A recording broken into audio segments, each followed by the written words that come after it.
네, 여러분 안녕하십니까? 굿모닝 에잇의 정성일입니다. 음악 저작권이 이제 MZ 세대를 중심으로 새로운 재테크 수단으로 급부상하고 있다고 합니다. 세계 최초의 음악 저작권 거래 플랫폼인 뮤직하우는 1년 사이 가입자가 4배 넘게 늘며 월 거래액이 700억 원을 돌파했습니다. 세계 최대의 사모펀드 운용사 블랙스톤이 음악 저작권 시장에 10억 달러, 우리 돈으로 약 1조 1,800억 원을 투자하기로 하는 등 세계적으로도 음악 저작권이 주식, 채권, 부동산과 같은 투자 자산으로 인정받기 시작했습니다. 이 뮤직하우는 원작자로부터 음악 저작권을 사들인 뒤 회원들에게 분할 판매하는 형식입니다. 음악 저작권 지분을 구매한 투자자들은 방송과 스트리밍 서비스, 공연 등에서 발생하는 저작권료를 보유 지분에 따라 정산받을 수 있습니다. 다음은 주요 뉴스 보시겠습니다. 지난달 말 롯데백화점은 근속 20년 이상 직원을 대상으로 희망 퇴직을 접수한다는 사내 공지를 올렸습니다. 창사 이후 42년 만에 처음 있는 일이었습니다. 유통업계에서는 다점포화 전략의 종료라는 해석까지 나왔습니다. 롯데는 경쟁사보다 2배가량 많은 백화점을 운영하는 오프라인 중심의 전략을 펼쳐왔는데 코로나로 유통업의 중심축이 온라인으로 옮겨지자 뒤늦게 체질 개선에 나선 것입니다. 세상 변화에 얼마나 잘 적응하고 있느냐는 기업 가치에 고스란히 반영됩니다. 코로나 이후 유통주 시가총액 1위에서 3위는 모조리 자리 바꿈을 하면서 이마트가 롯데백화점을 밀어내고 대장주에 등극했습니다.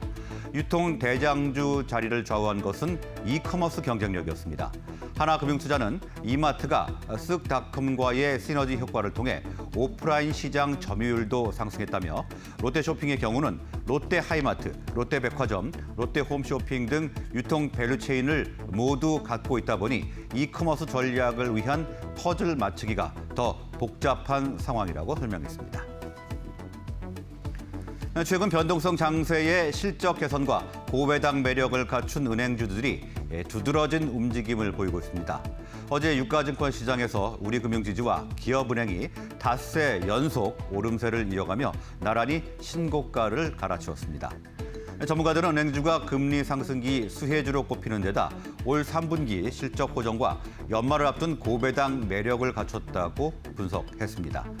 미래에셋증권은 기업은행을 포함해서 7개 금융지주 회사의 올 3분기 순이익이 4조 4천억 원으로 작년 동기 대비 17% 늘어날 것으로 전망했는데요. 이는 시장 전망치를 5% 정도 웃도는 수준입니다. 미래에셋증권은 3분기 핵심 순이자 이익과 순수수료 이익이 사상 최대로 예상한다며 포트폴리오 다변화로 이익 안정성을 갖췄고 핵심 이익 지표가 양호한 흐름을 이어갔다고 설명했습니다. 에코프로비엠과 LNF 등 2차 전지 소재 관련주가 일제히 급락했습니다. 테슬라가 주요 모델에 탑재되는 배터리를 LFP 배터리로 변경할 것이라고 발표했기 때문입니다. 전 세계 LFP 배터리의 95%는 중국 업체가 생산을 하고 있습니다. LFP 배터리는 에너지 밀도가 낮아 NCA 배터리에 비해서 주행거리가 짧지만 가격이 저렴하다는 장점이 있습니다.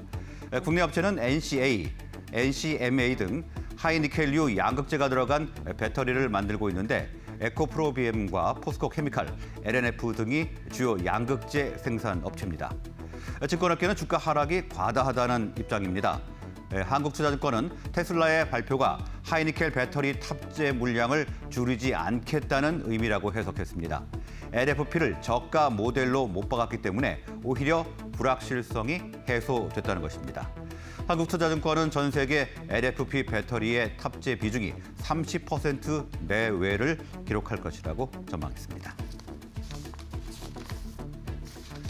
럭셔리 핸드백 제조자 개발 생산 글로벌 1위 업체인 시몬느 액세서리 컬렉션이 코스피 상장을 철회했습니다. 상장 철회 이유로는 수요 예측 부진과 고평가 논란으로 추정되고 있습니다. 또 시몬느는 공모 물량의 80%를 구주 매출로 책정해서 논란이 인바 있었는데요. 이는 재무적 투자자인 블랙스톤 사모펀드의 물량이었습니다. 2015년과 2016년 시몬느에 투자한 블랙스톤은 이번 공모로 투자 일부를 회수할 예정이었습니다. 그리고 2차 전지 전해액 제조회사 엔캠이 상장을 앞두고 진행한 일반 청약 첫날 1조 원에 가까운 증거금을 모았습니다. 1,600대 1이 넘는 경쟁률을 보인 기관 투자가 수요 예측에 흥행 분위기를 이어받았다는 평가를 받고 있습니다. 한전수력 원자력이 연말이나 내년 초쯤 조 단위의 계약을 할 수 있을 것이라는 전망이 나왔습니다. 정재훈 한수원 사장은 어제 국정감사에서 이같이 말하고 상세한 내용은 오프터 레코드이기 때문에 공개적으로 밝힐 수는 없지만 실제 협상은 거의 끝났고 계약이 성사되면 우리 협력 기업들에게 큰 도움이 될 것이라고 말했습니다. 정 사장이 언급한 해외 수주는 조 단위 수주액 등을 볼 때 이집트의 엘다바 원전 사업으로 추정이 되고 있습니다. 이집트 엘다바 원전 사업은 2017년에 러시아 국영 원전 기업인 로사톰의 자회사가 수주해서 현재 진행 중인 상태로 터빈 건물과 5구의 시설 건물 등 2차 사업에 한수원과 국내 기업으로 구성된 컨소시엄이 참여를 추진 중에 있습니다.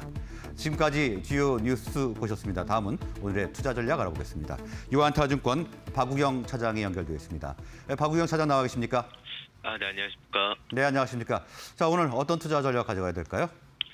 예, 방금 말씀하셨던 원자력, 전일 원자력 관련 뉴스로 인해 가지고 원자력 섹터들이 좀 강하게 상승을 했고요.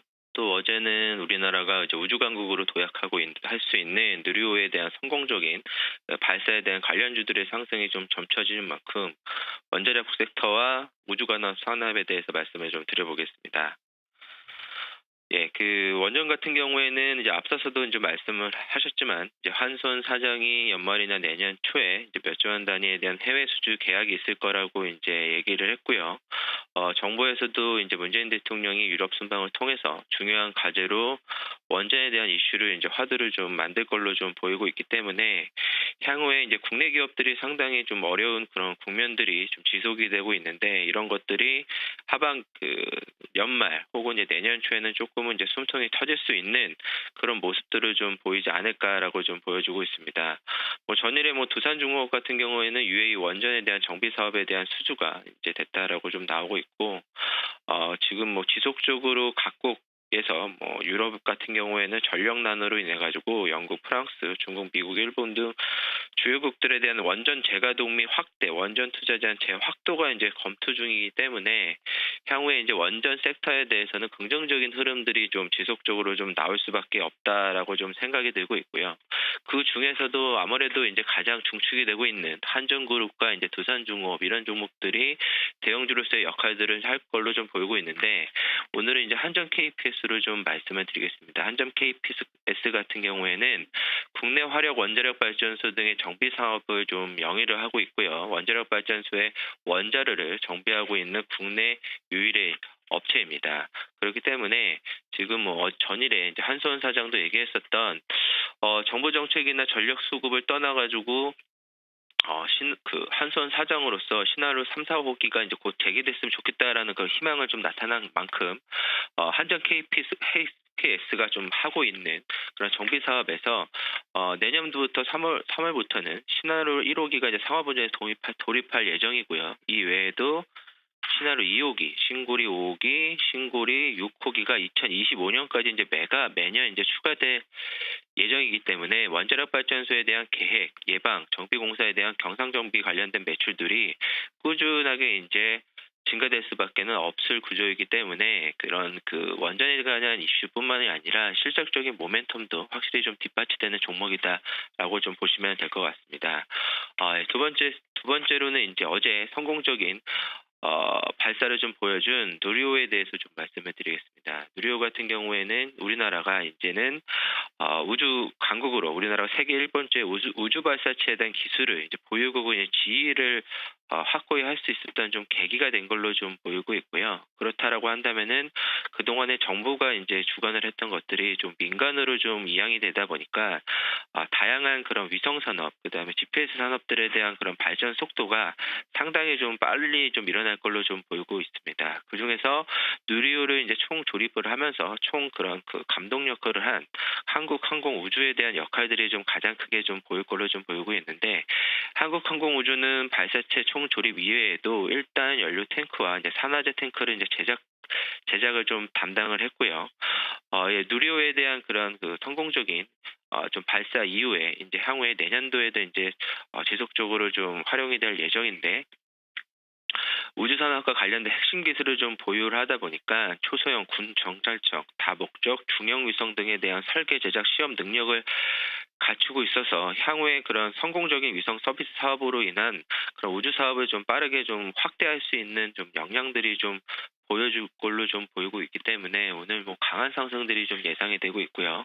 그동안에 항공우주가 좀 부진했던 이제 본업 같은 경우에는 기체 부분이 보잉과 에어버스 등의 인도량들이 이제는 코로나19 이후에 좀 빠르게 좀 증가될 걸로 좀 보이고 있고, 지금까지 고마진 역할을 했던 완제기 수출 같은 경우에는 뭐 인도네시아, 뭐 말레이시아 등의 수주가 큰 폭의 수주가 내년도에 좀 있을 걸로 좀 보이고 있어서 긍정적인 모습들이 향후에 좀 펼쳐질 확률이 좀 높다라고 좀 말씀을 드릴 수가 있을 것 같습니다. 예, 원전과 관련해서 한국 KPS 그리고 누리호 발사와 관련해서 한국항공우주에 대해서 자세하게 분석해 주셨습니다. 오늘 말씀은 여기까지 듣겠습니다. 감사합니다. 네, 수고하셨습니다. 지금까지 유안타증권 박우경 차장이었습니다. 다음 오늘의 주요 경제 일정 살펴보고 오시겠습니다.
네, 이번에는 전일 특징주와 투자 주체별 매매 동향을 알아보는 바이앤셀 시간입니다.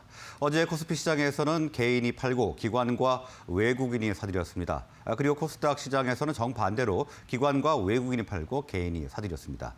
더 자세한 내용 시황센터 연결해 알아보도록 하겠습니다. 강민정 캐스터. 네, 강민정입니다. 전일 수급 동향 함께 살펴보도록 하겠습니다. 어제 외국인이 매수한 종목들 등락이 크지는 않았습니다. 가장 많이 상승한 종목이 SK바이오사이언스 그리고 신한지주 정도였는데 두 종목 모두 1.3% 상승에 그쳤고요. 또 1위 삼성 SDI나 일진 머티리얼즈 같은 경우에는 어제 매수가 들어오긴 했지만 시세는 하락이 나왔습니다. 5위 신한지주가 눈에 띄었습니다. 요즘 외국인들 금융주들을 돌아가면서 매수하고 있습니다. 어제는 하나금융지주, 그 전까지는 대장주인 KB금융에 관심을 보이더니 어제는 신한지주를 선택을 했습니다. 다음 주까지 금융그룹주들의 실적 발표가 줄줄이 예고돼 있는데요. 지주사들 대부분 호실적이 예상되고 있습니다. 코스닥으로 넘어가 보도록 하겠습니다. 가장 눈에 띄었던 건 5위의 코엘패션입니다. 이 종목 매수 5위 목록 안에서는 생소하지만요. 최근 외국인들의 수급이 꾸준히 좋습니다. 지난 10월 12일부터 해서 8일 연속으로 사고 있고요. 이 외국인 매수가 주가 시작되고 나서 하루 뒤인 13일부터는 7거래일 연속으로 주가 급등이 나오고 있습니다. 52주 신고가도 최근 4흘 연속으로 달성하고 있네요. 이 외에도 JYP엔터와 펄어비스 그리고 게임빌 같은 엔터주와 게임주에 여전한 관심을 보였습니다. 특히 게임주 두 종목은 기관과 함께 매수했습니다. 이어서 외국인의 매도 상위 종목도 확인해 보겠습니다. 테슬라가 배터리 모델을 일부 교체한다고 발표를 하면서 국내 증시에 우려감이 강하게 유입했습니다. 여기에 따라 배터리 완성업체 3사들 일제히 시세 하락이 나왔고요. 업계 1인 LG화학은 외국인 매도도 나왔습니다. 외국인이 그동안 워낙에 사랑했던 종목이었기 때문에 직격타가 컸는데요. 최근 8거래일 연속으로 매수를 하다가 어제 매도로 전환하면서 주가 4%대 급락이 나왔습니다. 또 이 같은 테슬라의 배터리 교체 선언은 소부장주들의 더 타격이 클 수밖에 없습니다. 그 예로 코스피 상장사인 LG화학은 470억 원대 매도를 했는데 코스닥 상장사인 에코프로비엠은 840억 원 이상을 팔아치운 게 예가 되겠습니다. 코스닥에서는 에코프로비엠과 LNF, 즉 양극재 제조 탑티어로 분류되는 두 종목이 타격이 클 수밖에 없었는데요. 테슬라는 기존의 NCA 배터리에서 가격이 조금 더 저렴한 LFP 배터리로 바꾼다고 선언을 했습니다. 양극재 제조사 두 종목에다가 에코프로비엠의 모회사인 에코프로까지 더해서 1,280억 원대 급락이 나왔고요. 에코프로비엠 8%대 급락, LNF는 6%대 급락이 나왔습니다. 자, 다시 코스피로 돌아가 보겠습니다. 2위 두산중공업은 수주 소식이 있었습니다. 아랍에미리트에서 원전 정비 사업을 수주를 했습니다. 호호 소식에 개인과 기관이 매수를 했지만 외국인이 차익 실현성 매도 물량을 강하게 내보냈습니다. 시세는 6% 급등이 나왔고요. 기관이 7거래일째 매수 중인 점이 긍정적입니다. 이어서 기관들의 매매 동향도 함께 살펴보시죠. 자, 어제 엔터주, 어제도 질주를 했습니다. 하이브와 JYP가 증시에 상장한 후로 최고가로 마감을 했습니다. 역사적인 고점을 달성한 건데요. 기관이 하이브 어제는 300억 원 가까이 매수를 했고요. 최근 5거래일째 연속 매수를 이어갑니다. 위드 코로나 시대로 진입을 하면서 오프라인 콘서트 기대감이 이 같은 엔터주들의 기관 수급을 밀어 넣어주고 있습니다. 또 그 아래로 보시면 나머지 종목들도 최근 매수 동향은 비슷합니다. 일단 KB금융이 3위였네요. 외국인이 신한지주를 선택했다면 기관은 대장주를 선택했습니다. 또 4위 크래프톤은 역시나 연기금이 주도하고 있죠. 기관 자금이 나흘째 유입하는 상황입니다. 코스닥으로 넘어가 보겠습니다. 이 최근 또 수급 특징은 테마별로 매수가 쏠리고 있다는 점입니다. 이 같은 쏠림 현상은 코스닥에서 더 두드러지게 나타나는데요. 보시면 두 종목을 제외하고는 전부 게임주로 매수 목록을 꽉꽉 채운 기관입니다. 또 목록엔 없지만 6위에는 위메이드가 위치를 했는데요. 1, 2위 그리고 5위 게임주였습니다. 펄어비스가 12% 급등, 컴투스가 5% 급등, 게임빌이 9% 급등이 나왔습니다. 세 종목 전부 합해서 340억 원 가까이 매수세가 유입했고요. 펄어비스와 게임빌은 52주 신고가도 갈아치웠습니다. 이어서 기관의 매도 종목도 확인해 보겠습니다. 네, 외국인들이 LG화학을 가장 많이 팔았다면 기관은 같은 배터리 3사 가운데 삼성 SDI를 가장 많이 팔았습니다. 그런데 매도 물량은 많지 않습니다. 164억 원 정도 매도에 그쳤고요. 이외에는 4위의 KG 동부제철이 눈에 띄었습니다. 기관 매도가 연속되고 있는 데다가 어제는 매도 수량도 껑충 뛰었기 때문인데요. 7거래일째 기관 매도가 지속되고 있고요. 어제는 108만 주 매도하면서 전날에 7배 가까이 물량이 늘었습니다. 자, 코스닥으로 넘어가 보겠습니다. 2차 전지들의 부진 속에서도 어제 상장한 종목이 있었습니다. 지하이텍인데요. 어제 상장 타이밍이 상당히 좋지 않았지만 시세가 생각보다 굉장히 견조했습니다. 따상에 성공을 한 건데요. 배터리 코팅 장비 제조사인데 공모가 14,000원에 시작한 주식이 어제 종가는 36,400원으로 마감을 했습니다. 다만 외국인과 기관은 보시다시피 모두 5위권 안에 차익 실현 물량을 내놓는 모습이었습니다. 네, 지금까지 굿모닝 바이앤셀 수급 동향 점검해 봤습니다.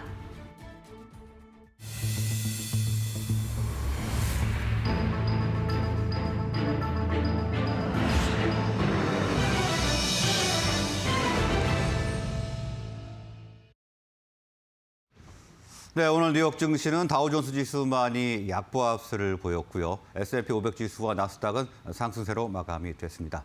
자, 그러면 오늘 전문가들 어떤 종목 공략하는지 알아보도록 하겠습니다.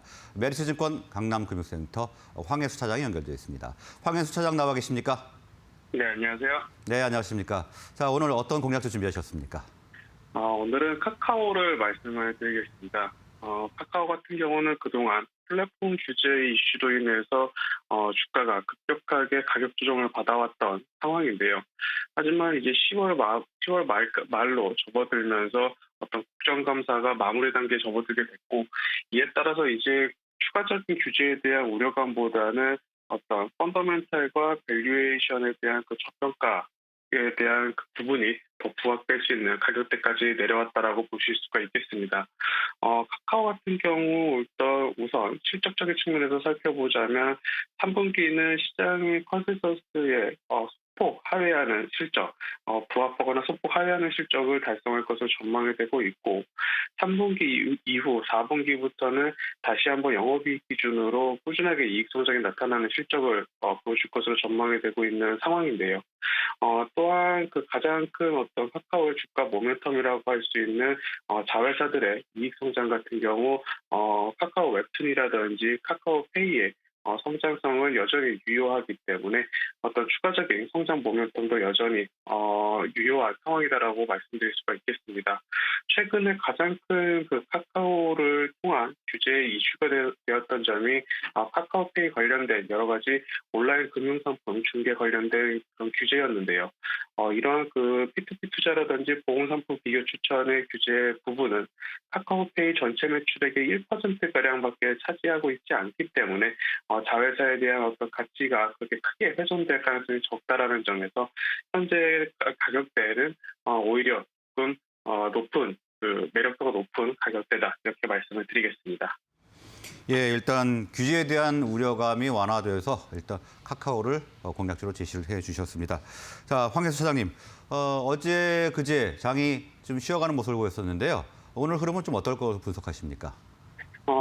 최근에 증시 같은 경우 이제 조금씩 반등세를 나타내고 있는 모습인데요.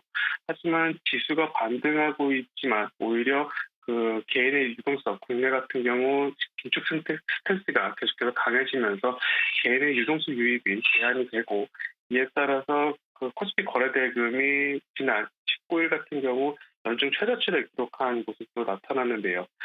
이렇게 시장 체력이 안 좋은 상황에서 어떤 일부 테마성 그 업종에 계속해서 자금이 쏠리는 모습이 나타나고 있기 때문에 오늘 같은 경우도 지수 전반적으로는 약간은 쉬어가는 모습이 나타날 가능성이 높고, 유동성이 제한된 증시이고 체력이 약해진 증시이기 때문에 어떤 일부 수급이 쏠리는 테마성 업종으로 계속해서 쏠림 현상이 나타날 가능성이 높다 이렇게 말씀을 드리겠습니다.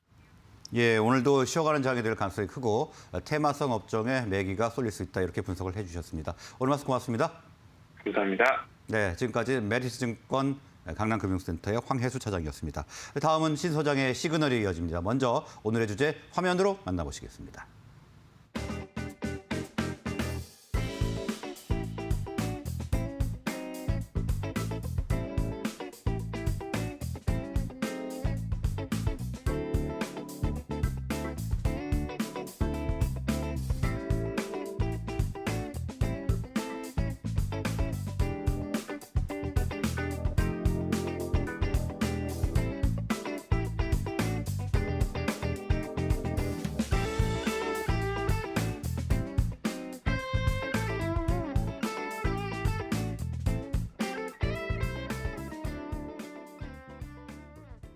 그러면 신 소장의 시그널 시작하겠습니다. 벤자민 투자연구소 신일섭 소장 나오셨습니다. 어서 오십시오. 네, 안녕하세요. 네. 자, 오늘은 교육 플랫폼 업체를 가져오셨는데요. 청담러닝 어떤 기업인지 먼저 소개 좀 해주시죠. 네, 청담러닝 그 브랜드부터 보겠습니다. 청담 어학원이 있고요. 그다음 에이프릴 어학원이 있고 아이가르텐이 있고 페이지 바이 페이지가 있습니다. 청담 어학원은 청담 본원을 볼까요? 오, 네, 이렇게 있네요. 청담이 청담동에 있어. 다 안 나오네. 지금 브랜드 소개 보면은 청담어학원은 창의융합형 21세기 인재 양성하는 과정이고요. ESL 창의사고 교육의 완성을 목적으로 하고 있고요. 네. 에이프릴 어학원은 언어사고 예술의 결합으로 창의사고를 개발하고 있다. 아이가르텐은 상상력과 창의력을 키우는 유아 전문 교육. 페이지 바이 페이지는 미래를 읽는 창의융합 프로젝트 독서 논술. 예, 이렇게 그 4가지 브랜드로 나누어져 있고 거기에 뭐 학원들이 이제 곳곳에 있습니다. 그래서 청담어학원은 당연히 청담의 본원이 있고요. 예. 그 다음에 굉장히 많아요, 지금. 포항, 평택, 평촌, 파주, 뭐 상당히 많네요. 에이프릴 어학원도 마찬가지고 쭉 보면은 엄청 많네요. 그리고 아이가르텐도 아이가르텐은 상대적으로 적어요. 아이가르텐은 영유아 대상으로 하는 거라 그 보니까 대전, 대구, 부산, 송도, 수원 요 정도, 경남, 거제 뭐 요 정도까지 있네요. 예. 그리고 페이지 바이 페이지는 최근에 생겼거든요. 그래서 딱 3개 있습니다. 대치본원, 목동센터, 세종센터 이렇게 있어요. 그래서 보시면 4가지로 나가고 있죠. 청담어학원, 에이프릴 어학원, 그 다음에 아이가르텐, 페이지 바이 페이지 이 4개로 나가고 있죠. 지금 4가지 브랜드를 위주로 해서 영업을 하는 그 회사고요. 여기서 시작되죠. 여기서. 자, 청담어학원, 청담본원이죠. 여기. 서울특별시 강남구 학동로 97기 30 청담동 여기서 시작된 거예요. 네. 여기 청담어학원을 기점으로 시작돼서 그래서 청담러닝이고 청담러닝이 이제 영유아라든가 논술로 지금 넓혀가고 있죠. 그래서 지금 최근에 나온 브랜드들은 아이가르텐, 페이지 바이 페이지 여기는 지금 어학원이 상대적으로 적지만 이걸 이제 온라인 쪽으로 지금 많이 하고 있죠. 예. 그리고 이제 오프라인도 이제 이 위드 코로나가 되면 더 늘리겠죠. 그래서 요렇게 지금 나가고 있습니다. 예. 4가지요. 지금 코로나 이후에 지금 온라인 교육에 대한 수요가 상당히 높아지고 있지 않습니까? 그래서 이제 이런 교육 플랫폼 업체들도 상당히 성장세가 가파른 것 같은데 지금 청담러닝은 어떤 것들을 추진하고 있습니까? 네, 지금 메타버스가 제대로 된 게 없다. 뭐 얘기가 많이 있잖아요. 지금 메타버스 제대로 된 게 있을까요? 지금 로블록스 때문에 지금 그게 뜬 건데 로블록스, 그쵸? 로블록스 때문에 우리나라에서 갑자기 그게 나왔죠. 지금 로블록스 주가는 상장하고 나서 계속 지금 유지 중이네요. 그래서 우리나라에서 메타버스 관련주가 막 나왔잖아요. 그리고 지금 제일 잘 가고 있는 거는 자이언트 스텝 아닌가요? 자이언트 스텝인 것 같아요. 자이언트 스텝인데 그쵸. 자이언트 스텝이랑 로블록스랑 거의 지금 기술적인 모습이 유사하죠. 근데 자이언트 스텝이 그쵸. 영업이익이 안 나요. 안 나. 네. 지금 전부 재무제표가 시뻘개요. 거의 바이오 상장 기업 같은 지금 상황이거든요. 자, 근데 주가는 이렇게 올려줬다. 그리고 또 뭐 MP 같은 종목이 있을까요? MP 같은 종목? MP도 지금 이제 실적이 조금씩 나오고 있는 업체인데 지금 메타버스 관련주로 해서 엄청 지금 뭐 많이 뜨는데 제가 그래서 바보야 진짜 메타버스는 교육 플랫폼이야 이렇게 얘기한 이유가 지금 메타버스에 대한 그 기술력을 그러니까 로블록스가 지금 상장을 함으로써 그게 되게 불과 이뤄졌는데 지금 사실 이게 수익이 제대로 나는 업체가 없습니다. 그래서 기존의 교육 업체나 게임 업체들 있죠. 이게 메타버스로 가기가 쉽거든요. 지금 로블록스도 예, 맞아요. 로블록스도 지금 영업이익 적자가 누적이 되고 있잖아요. 지금 이게 그러니까 지금 어떻게 보면 꿈과 희망으로 간다고 말씀드릴 수가 있겠죠. 이게 얼마죠? 100만, 1000만, 억, 10억, 100억, 1000. 지금 로블록스 영업이익이 2020년에 마이너스 2,890억이에요. 마이너스요? 예. 네. 그게 2019년에 마이너스 1,000억이었는데 더 누적이 됐어요. 지금 3배가 마이너스 1,000억이 영업이익 적자였는데 2020년에 마이너스 3,000억 가까이 됐어요. 지금 적자가 3배로 누적됐습니다. 그러니까 물론 이게 뭐 지금 메타버스가 태생하고 있고 이렇기 때문에 거기 점수를 주고 뭐 이런 거는 알겠어요. 주식시장이 원래 그러니까요. 주식시장은 뭐 실적이 좋다고 잘 가는 건 아니에요. 그렇죠? 실적이 지금 재무제표가 플러스라고 한국전력에 가진 않잖아요. 네. 한국전력은 안 가는데 로블록스는 날아간단 말이에요. 그게 주식시장에서는 성장성의 점수를 매겨주는 것이기 때문인데 이 교육업체나 게임업체가 메타버스로 전환하기가 쉬워요. 예를 들어 펄어비스도 마찬가지예요. 펄어비스도 지금 예를 들어 도깨비 게임이 그게 이제 나온다고 보면 도깨비 게임을 하고 있는데 그 도깨비 게임을 하는 그 전장이 결국에는 메타버스 가상현실 공간이 되는 것이고 거기 캐릭터가 들어가면 여러 가지 아이템이라든가 이런 걸 주면 거기가 가상현실이 되는 거예요. 근데 게임업체는 기본적으로 실적이 나고 있잖아요. 교육업체도 마찬가지예요. 교육업체도 요즘에 화상회의나 이런 거 많이 해보신 분들 아시겠죠? 아니면은 뭐 지금 공공기관에서도 많이 하죠. 경찰청이나 이런 데서 보이스피싱 그거 지금 대구지방경찰청 그 들어가 보시면 대구지방경찰청에서 그 보이스피싱 당하신 분들, 보이스피싱 그 하는 사람들 그 말하는 걸 그대로 녹음해서 거기서 틀어줘요. 근데 그게 어디서 틀어주냐면 메타버스 그 교실 안에서. 그럼 캐릭터를 형성해서 여러분들이 들어가시면 거기 가서 같이 앉아 있어요. 전 세계 사람들이 다 거기 앉아 있는데 그런 것들이 기본적으로 교육업체나 게임업체들은 활용하기가 쉬운 거죠. 교육업체들은 이미 구축이 되어 있잖아요. 예. 온라인 교육이나 이런 게 구축이 되어 있고 지금 이 코로나19 사태 때 다 가상현실의 교실에 앉아가지고 수업을 들었잖아요. 이게 바로 메타버스거든요. 그러니까 좋아요. 물론 메타버스 관련주를 엮어가지고 뭐 재무제표 어차피 바이오주도 그렇고 성장성에 점수를 매겨줘서 재무제표를 거기서 따지고 앉아있는 것 자체가 말이 안 된다. 이러면은 이럴 수도 있는데 그것뿐만이 아니고 교육이나 게임주가 묶일 수가 있으면 그러면은 재무제표가 좋은 거를 타는 것도 좋잖아요. 물론 자이언트 스텝이 더 갈 수도 있는데 그래서 교육업체가 결국 교육 플랫폼이 메타버스 플랫폼으로 진화할 수가 있는 거예요. 교육 네. 플랫폼이나 게임 플랫폼이. 그러니까 교육주, 게임주가 실질적인 메타버스예요. 메타버스 테마예요. 테마주예요. 그래서 이제 당연히 청담러닝도 대표적인 거죠. 청담러닝이 그 오프라인을 아까 보면은 에이프릴 어학원이나 청담 어학원은 꽤 있잖아요. 네. 근데 아이가르텐 페이지 바이 페이지는 이제 생겼는데 그 넓히기가 힘들었었던 상황이죠. 임대료는 올라가는데 지금 사회적 거리두기 때문에 못 가요. 그래서 지금 어떻게 했냐. 그 아이가르텐이나 이런 것들을 지금 온라인 교육으로 많이 돌렸잖아요. 그런 거를 구축하면서 지금 능력이 축적이 됐단 말이죠. 그래서 바운시라는 걸 이제 출시를 할 거예요. 에이프릴 어학원 컨텐츠랑 커리큘럼을 가지고 메타버스 소통 기능을 추가한 거예요. 11월 달에 파일럿 오픈하고요. 다음 달에. 네. 12월 달에 정식 오픈하고 레벨을 확대할 거예요. 그러면 이게 왜 좋냐면 이제 이 학원을 기숙사를 다닐 필요가 없는, 이 학원 다니려고 대치동, 아까 보세요. 대치동에 있잖아요. 청담 어학원이 대치동에 있잖아요. 근데 거기를 다니려고 애들을 거기 옆에다가 원룸을 잡아주시는 부모님이 있어요. 원룸을. 네. 지방에서 올라와가지고. 그렇게까지 해야지 지금 뭐 성공하니까 하는 건데, 그렇게까지 할 필요가 없으려면 이 오프라인 지점이 없는 지방 사람들은, 지방 학생들은 이런 게 잘 구축이 되어 있으면 이제 안 와도 되는 거예요. 그렇게 안 와도. 그 뭐 원룸을 그냥 메타버스 안에 원룸을 하나 구하면 되는 거죠. 그래서 지금 전국의 학생들이 가상현실 속에 총 집합해서 과제나 채팅을 진행을 할 수 있는 바운시라는 게 출시가 되기 때문에 결국에는 이 메타버스를 가장 입히기 쉬운 게 교육업체다.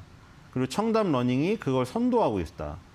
그래서 엉뚱한 데서 그 메타버스에 매자만 걸려가지고 엮인 거를 찾기보다는 교육업체에서 찾는 게 진정한 메타버스주다. 이렇게 설명드릴 수 있겠습니다. 네, 교육업체가 진정한 메타버스주다 이렇게 얘기를 해주셨고요. 최근에 청담러닝과 관련해서 좀 논란이 있었죠? 뭐 어떤 내용이었나요? 네, 여러 가지 있었습니다. 일단 CMS 에듀가 네. 자, CMS 에듀가 이게 뭐냐면 그래서 이 그 CEO분은 이렇게 주장을 하고 이분만 주장하는 게 아니라 지금 그 현실이 그래요. 지금 코딩하고 영어를 두 개를 무조건 배워야 돼. 언제부터? 5살, 6살 때부터. 코딩 학원이랑 영어 학원을 다니는데 CMS 에듀에서 코딩 학원 다니고요. 청담 러닝에서 영어를 배우죠. 네. 언제부터요? 영유아부터요. 4살부터요. 저 4살부터 그 아이가르텐부터 배우죠. 근데 이게 이 지금 CMS 에듀가 2016년부터 18년까지 3분기까지 2016년에서 2018년 3분기까지 회계 처리 기준을 위반했어요. 그래서 가진금 1억 8천만 원에 감사인 지정 1년 조치 부과를 받았어요. 그래서 그 영향이 청담 러닝까지 미쳤어요. 그런 부분이 있었고, 그래서 뭐 사과문 올렸죠. 청담 러닝이 사과문 올렸어요. 뭐 앞으로 뭐 더 멋있는 모습을 보여드리겠다고 했습니다. 쿨하게. 그리고 청담 러닝 2대 주주가 주식을 팔았어요. 청담 러닝 2대 주주가 지금 중국 신남양인데 20만 주를 갖다가 블록데일로 팔아버렸습니다. 근데 예. 이게 1년 이상이 지나서 보호회수가 풀려서 판 거예요. 물론 보호회수가 풀렸으니까 파는 거는 자기 맘이니까 팔아도 되는데 시세 차익을 얻으려면. 근데 문제는 이게 영향을 끼쳤다는 거죠. 이게 영향을 끼쳐가지고 지금 그 청담러닝 2대 주주가 판 이후에 계속 주가가 떨어졌어요. 그래서 예. 이런 노이즈들이 많이 있어서 뭐 뒤에 사교육 얘기도 나올 텐데 중국 사교육 규제까지 해서 그래서 청담 러닝이 지금 3달 정도 고생했죠. 네. 그런 부분 때문에 3달 정도 고생했습니다. 예. 이 보면은 KB 자산운용이 이 청담 러닝의 지분을 계속해서 늘리고 있는 것 같은데요. 네, 이거 KB 자산운용이 지금 10.29까지 갔네요. 네. 지금 10% 넘었습니다. 그래서 지금 이 계속 신남양이 주식을 파는데 KB 자산운용은 이걸 계속 샀어요. 근데 KB 자산운용이 예전부터 뭘로 떴냐면 이 스몰캡을 매집을 한 다음에 급등하는 것들 있죠. 그런 것들이 이렇게 10% 이상 비중을 실어가지고 성공을 많이 시켜서 KB 자산운용에 떴어요. KB 자산운용이. 그래서 이 KB 자산운용에 이 지금 보는 눈을 믿는다면 KB 자산운용은 지금을 기회로 생각한 거다. 중국 신남양이 파는 거를 이거는 주가 하락을 기회로 받아들여가지고 10% 이상을 늘렸구나. 물론 뭐 이 자산운용사가 뭐 매집을 했다고 해서 무조건 올라가고 이런 건 아닌데 저 KB 자산운용이 그동안 했던 그런 레퍼런스들 있잖아요. 좋은 기록을 기록했던 스몰캡에서 좋은 성과를 냈던 이런 기록들. 네. 그런 타이밍을 믿는다면 지금 10% 비중을 넓혔다는 거는 이걸 절호의 찬스라고 생각했다는 거예요. 그런 참고 자료는 된다는 거죠. 참고 자료는 돼요. 예, 그리고 저 아까 중국 얘기 잠깐 하셨었는데 중국이 이제 사교육을 규제하겠다라고 밝히면서 관련주들의 주가가 좀 출렁거린 적이 있었습니다. 청담 러닝도 중국 진출을 준비 중이죠? 추진하고 있는 거죠? 네, 중국 진출을 너도 나도 지금 해야 된다고 다들 뛰어들고 있죠. 교육업체도. 그런데 중국이 갑자기 왜 이러는지 모르겠는데 게임 때린다고 하지, 연예인 때린다고 하지. 그 다음에 물론 공산당이라 원래 그런지 모르겠는데 왜 갑작스럽게 이렇게 심하게 하는지는 모르겠어요. 그래서 지금 교육업자들이 끌려나가고 있더라고요. 공안들한테 갑자기 들이닥쳐가지고. 그러니까 우리나라도 마찬가지인데 결국에는 이거 막을 수가 없잖아요. 그 사교육에 대한 열풍을. 사교육에 대한 열풍을 막을 수가 없고 지금 뭐 2자녀, 3자녀 정책이 됐지만 그 전에 하나밖에 못 낳기 때문에 소황제로 키워야 되니까 내 아들은 성공시켜갖고 칭화대학교 보내야 될 거 아니에요. 그러니까 죽어라고 시키고 밤새 새벽에 교습하고 이러다가 지금 막 때려잡고 이러는데 그 부분 때문에 중국 사교육 규제가 나오면서 아마 그래서 신남양이 팔았다는 그 얘기가 지금 나오고 있긴 해요. 신남양이 청담러닝이랑 같이 사업을 하려고 했는데 중국 사교육 규제가 떨어지니까 이게 조금 뭐 타격이 있을 것 같다. 그래서 1년 보호 예수 기간도 지나고 해서 팔았다. 이런 얘기도 있습니다. 예. 근데 여기서 바로 지금 주가가 살아난 이유가 지금 예를 들어 중국의 바이트 댄스라는 이 교육 업체가 있어요.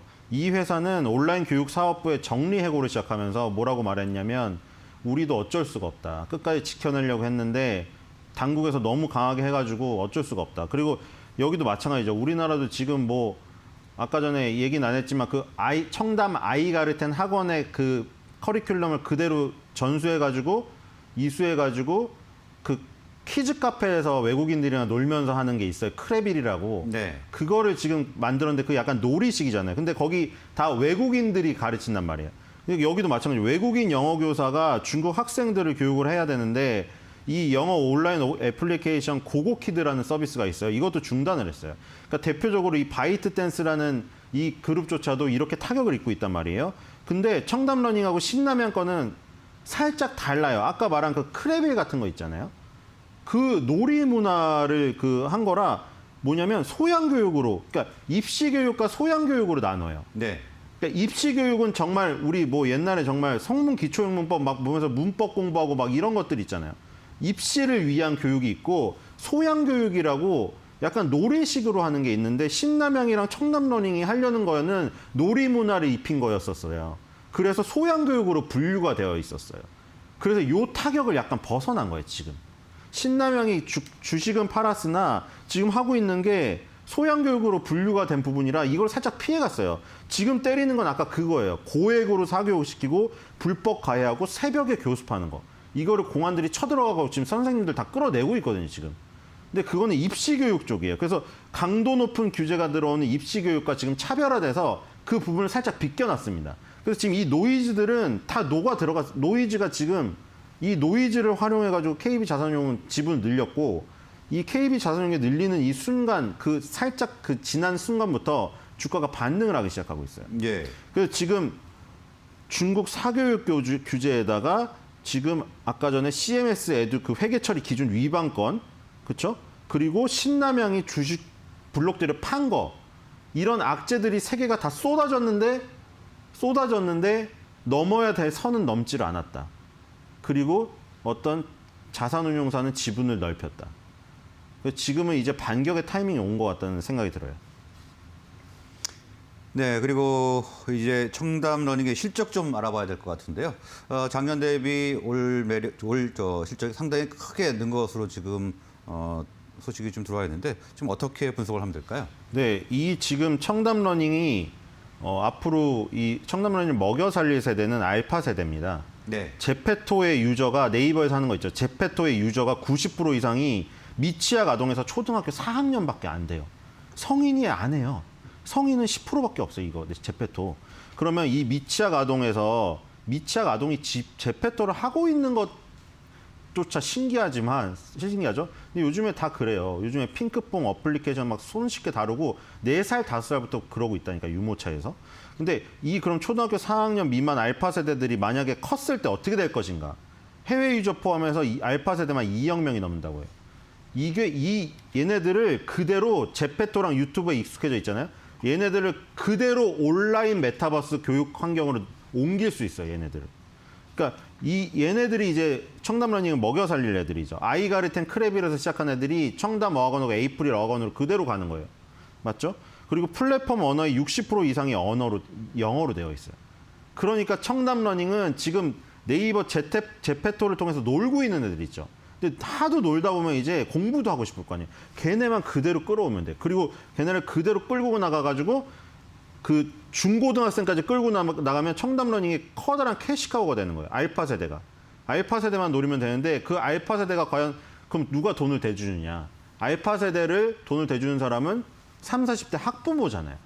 그 학부모들이 돈을 여기다 쓰면 실적이 좋게 나오는 거예요. 지금 어떻게 나왔냐. 예상치가 매출액이 2,127억, 영업이익 354억. 근데 네. 지금 벌써 어디까지 찍혔죠? 3분기까지 확정이 되었죠. 32억, 87억, 81억 나왔죠. 이거 합치면은 200억 정도 되는데 지금 2021년 3분기군요. 2분기까지 찍혔는데 3분기 예상치가 101억이 나와 있거든요, 지금. 3분기 예상치가 작년에 영업이익이 4분기 총 해갖고 169억이 나왔어요.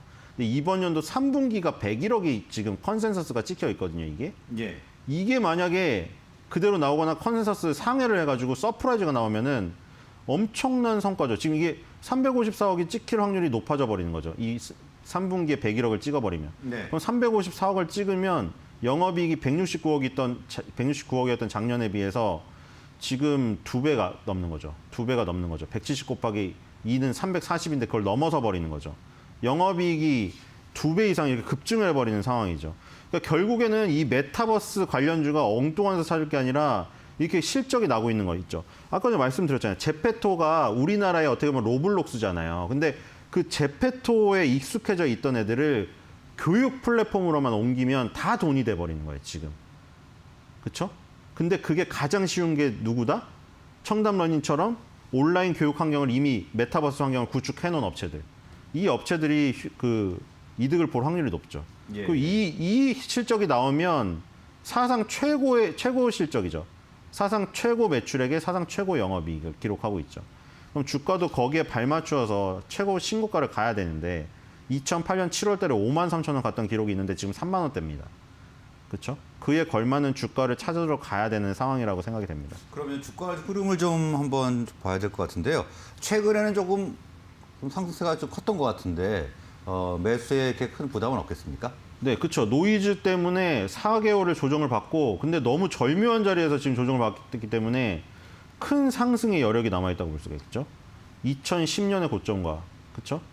2010년의 고점, 2016년의 고점, 2018년의 고점, 2020년의 고점. 매번 2만 5천 원에서 무너졌던 12년간의 박스권입니다.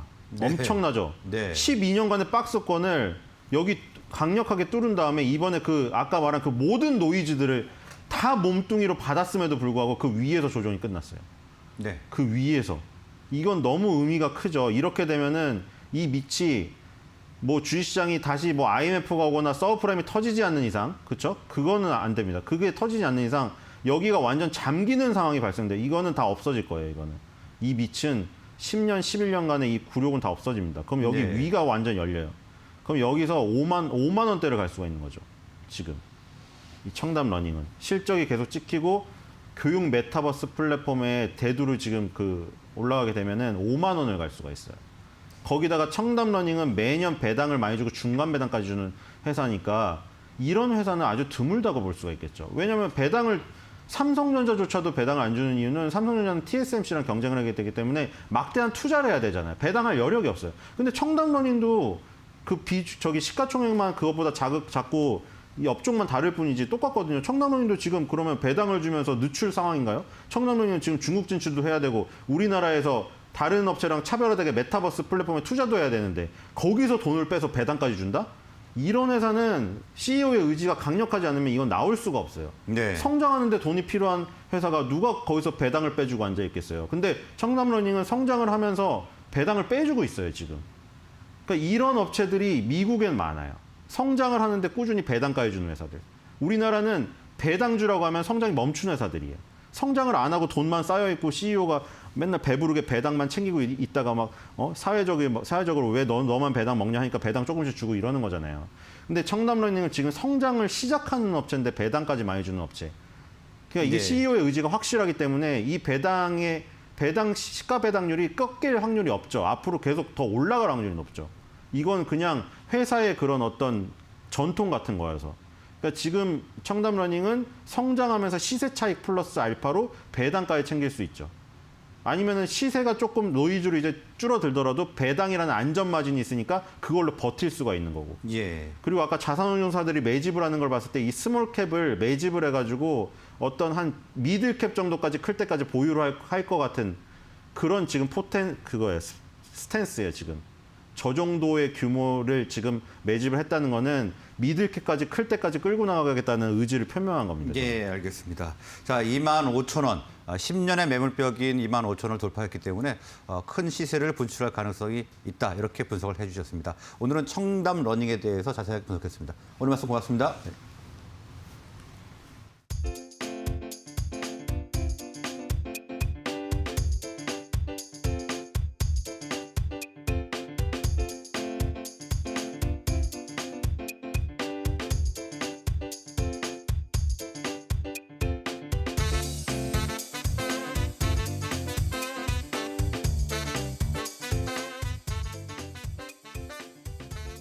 네, 이번에는 전문가들 오늘 장 어떻게 보고 있는지 알아보도록 하겠습니다. 업앤다운 5인의 투자 전략입니다.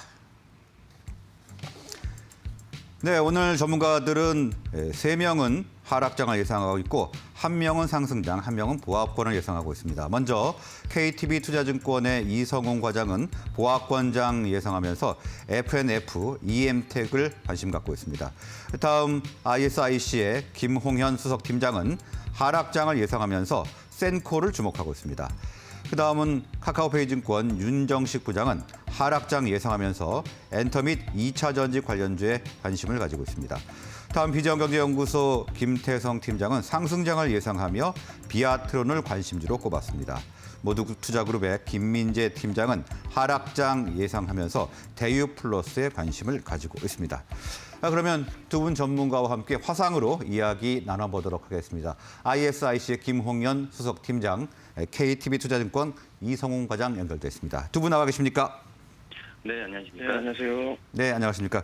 먼저 김홍현 팀장님, 오늘 투자 전략 어떻게 가져가야 될까요? 네. 우선 전일 우리 증시는 양시장 하락을 하면서 마감을 하였습니다. 우선 미국의 비트코인 ETF 상장이 중요했는데 이번에 상장된 비트코인이 사상 최고치를 경신을 하면서 자산 선호 심리가 커지기도 했지만 국내 기업들이 본격적인 실적 시즌을 앞두고 경계적인 심리 또한 같이 볼 수가 있었습니다. 또한 20일 밤 홍콩 증권거래소에 헝다그룹의 지분을 매각하는 협상이 종료되었다고 공시가 나왔죠. 이에 디폴트 가능성이 부과되면서 우리 증시에까지 부담을 줬다고 보여졌습니다. 또한 이번에 테슬라가 국내 배터리 업계의 주력 제품이 아닌 리튬 인산철 배터리를 채용한다는 소식에 차익 매물이 출회되면서 그간 좋은 모습을 보이던 2차 전지 관련주들이 약세가 두드러진 모습 또한 같이 볼 수가 있었습니다. 자, 수급을 한번 살펴보면 외국인과 기관의 동반 매도세에도 실적 기대감이 낮아진 영향으로 약 부합세 마감을 하였고, 이번에 네이버 실적은 좀 괜찮았는데 이번엔 컨텐츠, 메타버스 등 글로벌 사업 등으로 힘입어 사상 최저치를 기록을 했습니다. 자, 지금과 같이 여러 기업들의 실적 발표가 얼마 남지 않았고 글로벌 인플레이션 압력이 장기화되고 있는 지금의 시점에서는 무리해서 공격적인 매매가 아닌 현금 확보를 유지하는 것이 좋지 않을까라고 생각을 한번 해봤습니다. 네, 공격적인 매매보다는 현금 확보 강조를 해주셨고요. 다음에 이성훈 과장님, 최근에 종목별 장세가 지속되는 것 같습니다. 어떻게 접근을 해야 될까요? 네, 지금 우리나라 증시가 주도주가 없습니다. 주도주가 없는 상태고, 아무리 외국인 기관의 수급이 개선된다는 그런 시그널이 나온다고 하더라도, 주도주가 없는 상태에서는 이런 상승 랠리를 이어가기는 굉장히 좀 힘들다라고 좀 볼 수 있겠고요.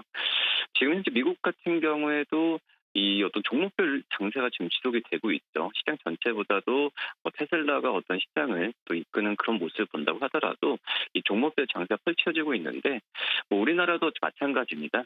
이 실적 장세가 이 조화 본격적으로 진입하는 시기이기 때문에 이 종목별로 철저하게 접근하는 전략이 중요하다라고 좀 볼 수 있겠고, 지금 현재 우리나라 실적 그 기업들이 그나마 추정치가 좀 이 긍정적인 긍정론이 좀 형성이 되고 있긴 하지만 지금 폭발적인 어떤 성장세에 대한 기대감은 좀 꺾여 있는 상황이기 때문에 실적에 대한 부분에 있어서 더욱더 이 민감주 대비해서는 어떤 좀 모멘텀이 있는 실적도 접근하는 게 낫다라고 좀 판단이 되고 있고요.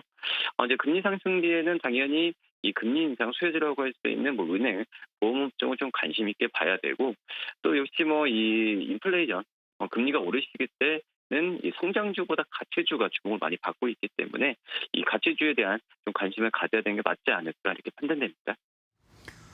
네, 금리 상승과 리오프닝 관련주 관심을 가져야 할 것이다 이렇게 말씀을 주셨습니다.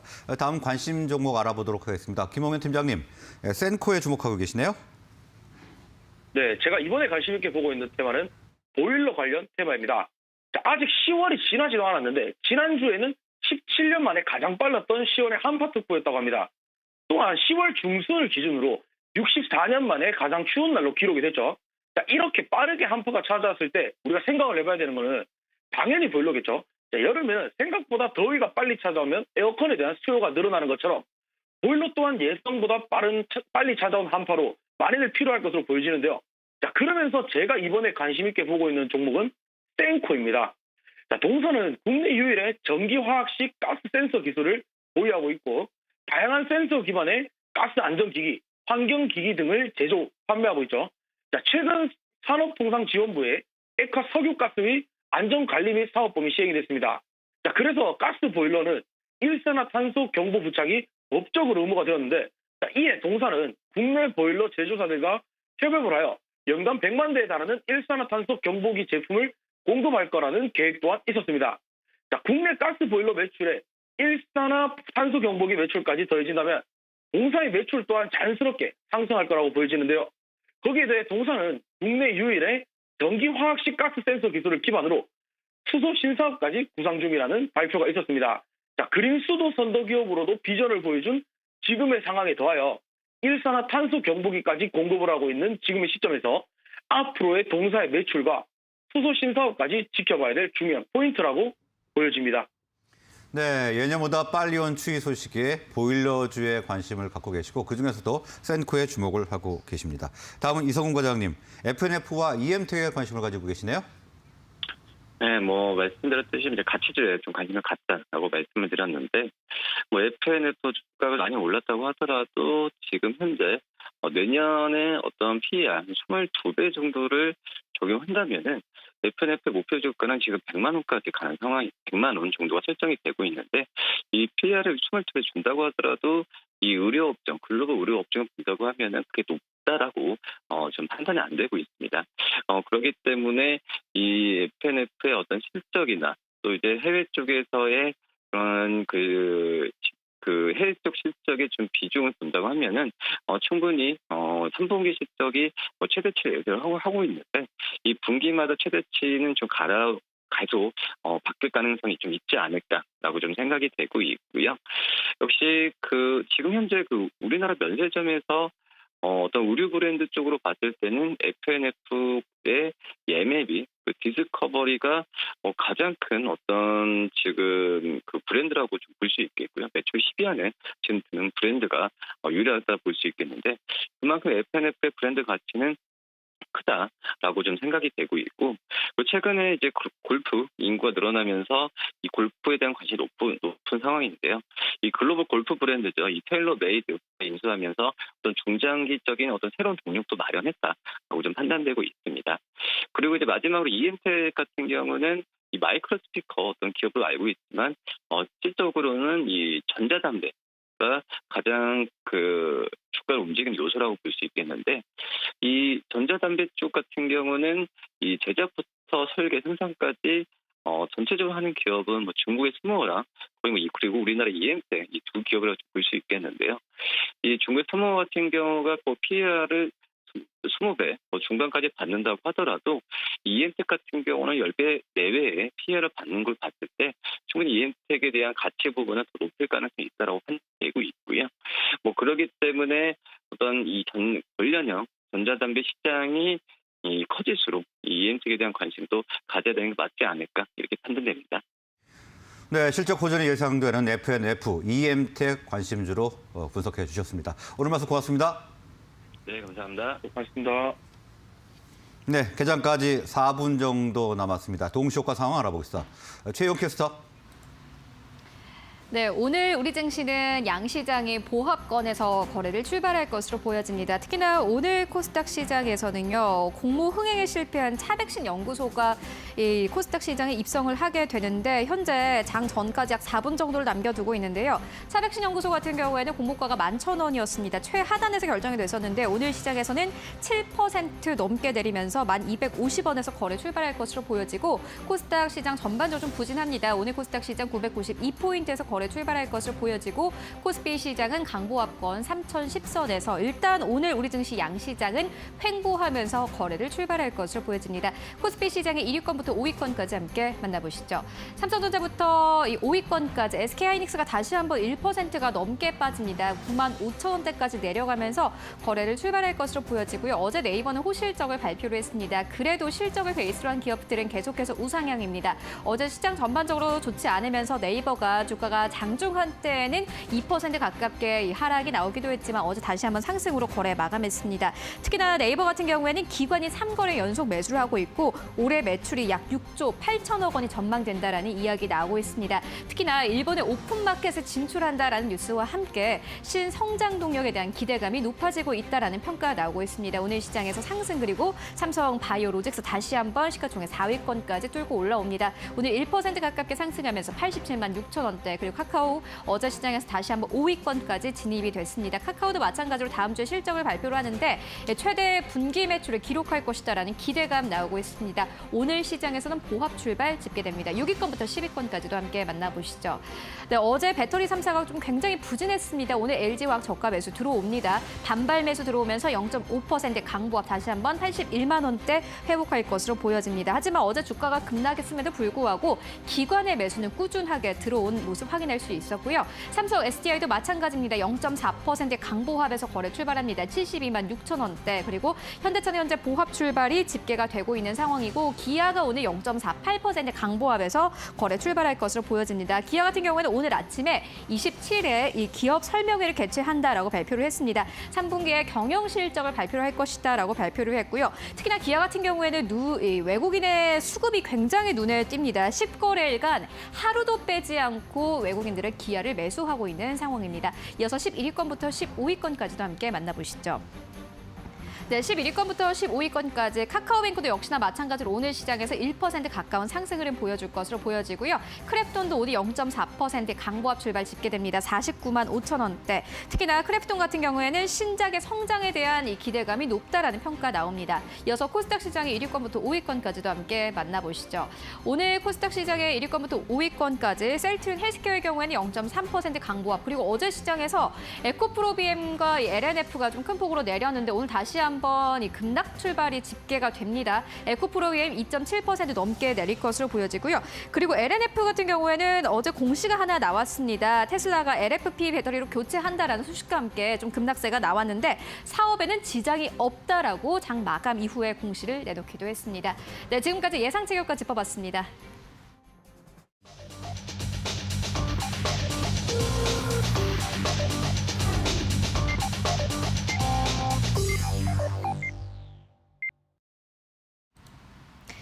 네, 10월 22일 금요일장 모두 개장이 됐습니다. 오늘은 한 주를 마무리하는 금요일장인데요. 일단 오늘 우리 증시 양시장 좀 부진합니다. 코스피 시장은 0.17% 약보합에서 거래 출발합니다. 3,002선에서 거래를 출발을 하고 있는 상황인데 여기서 만약에 낙폭이 조금 더 확대가 되게 된다면은 3,000선이 깨질 것으로 보여지고요. 코스닥 시장도 0.2%의 약보합에서 거래를 출발을 하고 있습니다. 992포인트에서 거래 출발하고 있는 상황인데 시가총액 상위 종목들의 변동 정도 함께 확인을 해보도록 하겠습니다. 일단 코스피 1위권부터 5위권까지의 경우에는 삼성전자, SK하이닉스가 모두 내리면서 거래 출발합니다. SK하이닉스가 0.6%의 하락세로 거래 출발하고 있고 네이버도 마찬가지로 어제 시장에서 상승이었지만 오늘 시장에서는 빠르게 차익 실현들 나오네요. 1% 가깝게 내리면서 오늘 시장에서는 41만 원대 이탈하면서 거래 출발하고 있습니다. 최근 한 4거래일 동안 네이버의 경우에는 40만 원대 후반에서 41만 원대 초반에서 계속해서 횡보하는 모습 보여주고 있는 상황이고 삼성 바이오로직스 오늘 1% 가깝게 힘 받습니다. 86만 원대에서 87만 원대까지 올라오면서 오늘 바이오주들이 전반적으로 좀 강한 상황이고 카카오가 0.3%의 강보합에서 거래 출발합니다. 12만 8,500원대, 9천 원대까지 올라오면서 거래 출발합니다. 6위권부터 10위권까지의 상황도 함께 만나보시죠. 네, LG화학이 오늘 좀 반등 나옵니다. 1% 넘게 상승하면서 81만 5천 원대. 기관은 어제 급락장 속에서도 매수를 택했습니다. 오늘 시장에서 강하게 반등 나오고 있는 상황이고 삼성 SDI도 마찬가지입니다. 0.5%의 강보합 72만 7천 원대에서 거래를 출발하고 있습니다. 일단 모멘텀이 살아있는 기업들은 조금 빠지더라도 금방 저가 매수가 들어오는 모습이고 기아가 오늘 시장에서 강보합에서 거래 출발합니다. 8만 3,900원대. 앞서서 전해드렸지만요.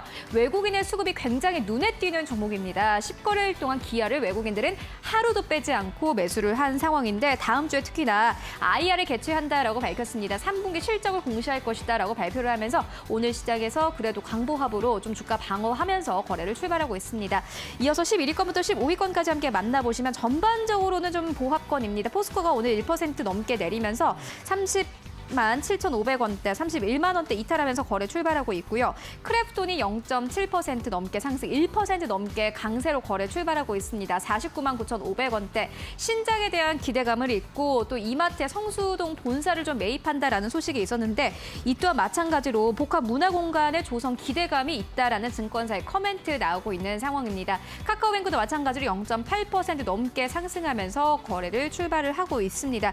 일단 1위권부터 15위권까지 혼조 흐름으로 거래를 출발하고 있고 어제도 LG생활건강 큰 폭으로 올라왔는데 오늘 시장에서도 0.5%의 강보합, SK텔레콤도 마찬가지로 오늘 0.6% 넘게 상승하면서 다시 한번 30만 원대 회복하면서 거래 출발합니다. 이어서 코스닥 시장도 함께 만나보도록 하겠습니다. 네, 오늘 코스닥 시장의 1위권부터 5위권까지 함께 만나보시면은 셀트리온 헬스케어가 0.1% 강보합에서 거래 출발하고 있고요. 일단 2위권부터 4위권까지가 좀 부진합니다. LNF는 오늘도 2% 가까운 주가 하락세가 나오고 있는 상황인데 19만 3,500원대까지 내려오면서 거래를 출발하고 있습니다. 일단 LNF 같은 경우에는 최근에 테슬라 수주 기대감과 함께 올랐기 때문에 어제 시장에서의 테슬라 배터리 교체와 관련된 뉴스가 좀 시장에 크게 타격을 입는 모습이었습니다. 하지만 LNF 측에서는 테슬라 LFP 배터리 교체가 사업에는 크게 지장이 없다라고 공시를 내놓기도 했고요. 오늘 시장에서는 카카오 게임즈가 나홀로 강세로 거래 출발합니다. 7만 3,200원대까지 올라오면서 다시 한번 시가총액 5위권까지 진입되면서 거래 출발하고 있습니다. 6위권부터 10위권까지도 함께 만나보시죠. 네, 6위권부터 10위권까지 함께 만나보시면은 HLB가 2.6% 넘게 상승하고 있고 이 CJENM이 1.2% 넘게 상승하고 있는데 오늘 전반적으로 좀 다시 한번 컨텐츠 중화 강합니다. 키다리 스튜디오도 마찬가지로 6% 넘게 상승하면서 거래 출발하고 있고 DNC 미디어도 마찬가지로 3.4% 넘게, 쇼방스도 마찬가지로 3% 넘는 상승 흐름으로 거래를 출발하고 있습니다. 네, 지금까지 개장 상황 알아봤습니다. 네, 오늘 증시 보합권에서 등락을 거듭하면서 출발을 하고 있습니다. 먼저 코스피 시장은 0.04% 내리고 있습니다. 3,006포인트를 기록하고 있고요. 코스닥 시장은 0.14%가 내리면서 992포인트 기록하고 있습니다. 수급 동향 알아보도록 하겠습니다. 코스피 시장에서는 개인과 기관이 매수를 보이고 있습니다. 개인이 326억 원 매수, 기관 4억 원 매수를 보이고 있습니다. 외국인은 324억 원 매도를 보이고 있습니다. 다음은 코스닥 시장에서는 개인이 사고 있습니다. 외국인과 기관은 팔고 있고요. 개인이 264억 매수, 외국인은 106억, 기관은 132억 매도를 나타내고 있습니다. 그러면 두 분 전문가와 함께 오늘 장 출발 상황 자세하게 분석해 보도록 하겠습니다. 위디금융의 정태근 팀장, 교보증권의 윤여민 팀장 나오셨습니다. 어서 오십시오. 네, 반갑습니다. 네, 안녕하십니까.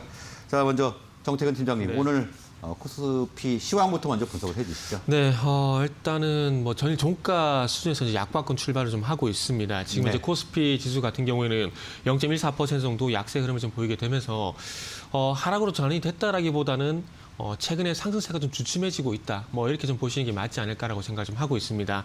어쨌든 그 인플레이션 우려라든지 그리고 미국 부채 한도 이슈 이런 부분들을 좀 해소를 하게 되면서 시장이 전반적으로 기술적 반등에 나섰지만 이 기술적 반등에서 어떤 상승 추세 전환이 좀 이루어져야 되는데 아무래도 추세적인 상승으로 했던 전환을 좀 고민을 하는 것이 아닌가 뭐 그런 말씀을 좀 드려야 될 것 같습니다.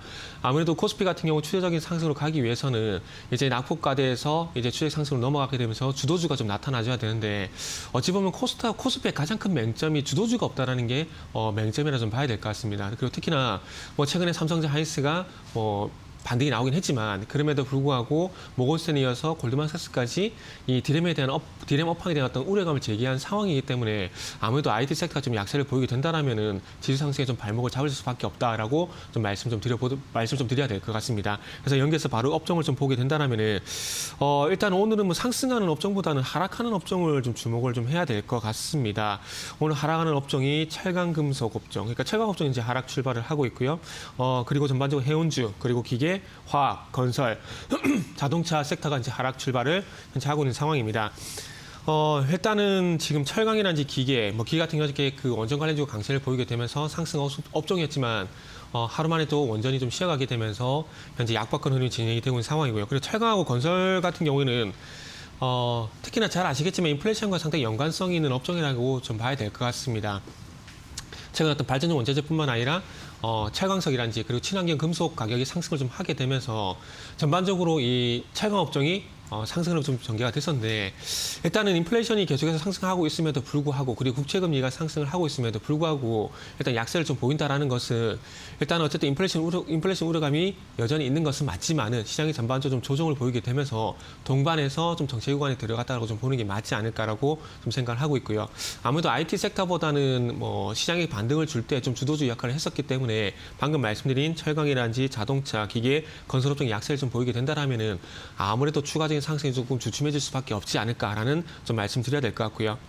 반대로 종이 목재, 섬유 이복, 통신, 은행, 제약, 화학 섹터가 좀 강세를 보이고 있는 부분들이 있는데 일단 화학업종 같은 경우도 우리가 알고 있는 전통적인 화학업종이라기보다는 화장품 업종이라든지 비료 업종이 좀 강세를 보이고 있는 상황이기 때문에 개별 종목 강세라고 좀 보는 게 맞지 않을까 좀 생각을 하고 있고요. 그리고 최근에 섬유 이복 업종은 계속해서 강세를 보이고 있는 상황입니다. 아무래도 리오프닝에 대한 기대 그리고 보복 소비에 대한 기대 그리고 아무래도 연말 되게 되면 또 연말 소비에 대한 기대감들이 좀 있는 상황이기 때문에 아마 그런 모멘텀들로 인해서 좀 상승세가 좀 지속이 되고 있는 것이 아닌가 좀 봐야 될 것 같고요. 수급도 한번 살펴보게 된다라면은 전일 같은 경우에는 개인이 1,600억 정도 매도를 했었고 그리고 외국인이 528억 그리고 기관이 1,100억 정도 매수에 나섰었는데 오늘은 개인이 410억 정도 매수에 나서고 있는 상황이고 전일 매수에 나섰던 외국인이 495억 정도 현재 매도에 나서고 있는 상황입니다. 수급의 어떤 특징적인 부분이 있다라면은 외국인 같은 경우에 전일 금융이란지 철강, 제약, IT 섹터에 대한 매수가 좀 있었는데 오늘은 반대로 IT에 대해서 69억 정도, 그리고 금융 섹터에서 43억, 기계가 36억, 제약 섹터가 27억 정도 매도가 나오게 되면서 전일 매수했던 업종들을 도리어 이제 매도를 하고 있는 부분들이 일단 특징이라 좀 봐야 될 것 같습니다. 그래서 아무래도 방금 말씀드린 업종들 같은 경우에는 최근에 어떤 상승세를 좀 시장에 상승세를 좀 이끌었던 업종들이기 때문에 외국인의 매도가 나오게 된다라면은 좀 지수에 부담이 될 수밖에 없을 것 같고요. 그리고 너무나 좀 당연한 얘기지만은 외국인의 매도가 나오게 된다라면은 최근에 강세로 전환됐던 환율이 다시 상승 쪽으로 일시적으로나마 전환될 가능성이 높다는 부분들을 좀 염두에 두시면서 좀 증시 좀 보시는 게 좋지 않을까라고 생각을 하고 있습니다. 그리고 이제 또 주말을 앞두고 있는 상황이기 때문에 외국인이란지 기관의 어떤 적극적인 매수는 기대하기 좀 쉽지 않은 상황입니다. 그렇기 때문에 조금 오늘 같은 경우는 관망을 좀 하시는 게 좋지 않을까라는 말씀도 드리면서 마무리 좀 하도록 하겠습니다. 예, 일단 코스피나 코스닥 양시장 모두 주도주가 없다는 것이 강한 흐름을 나타내지 못하고 있다 이렇게 분석을 해주셨고요.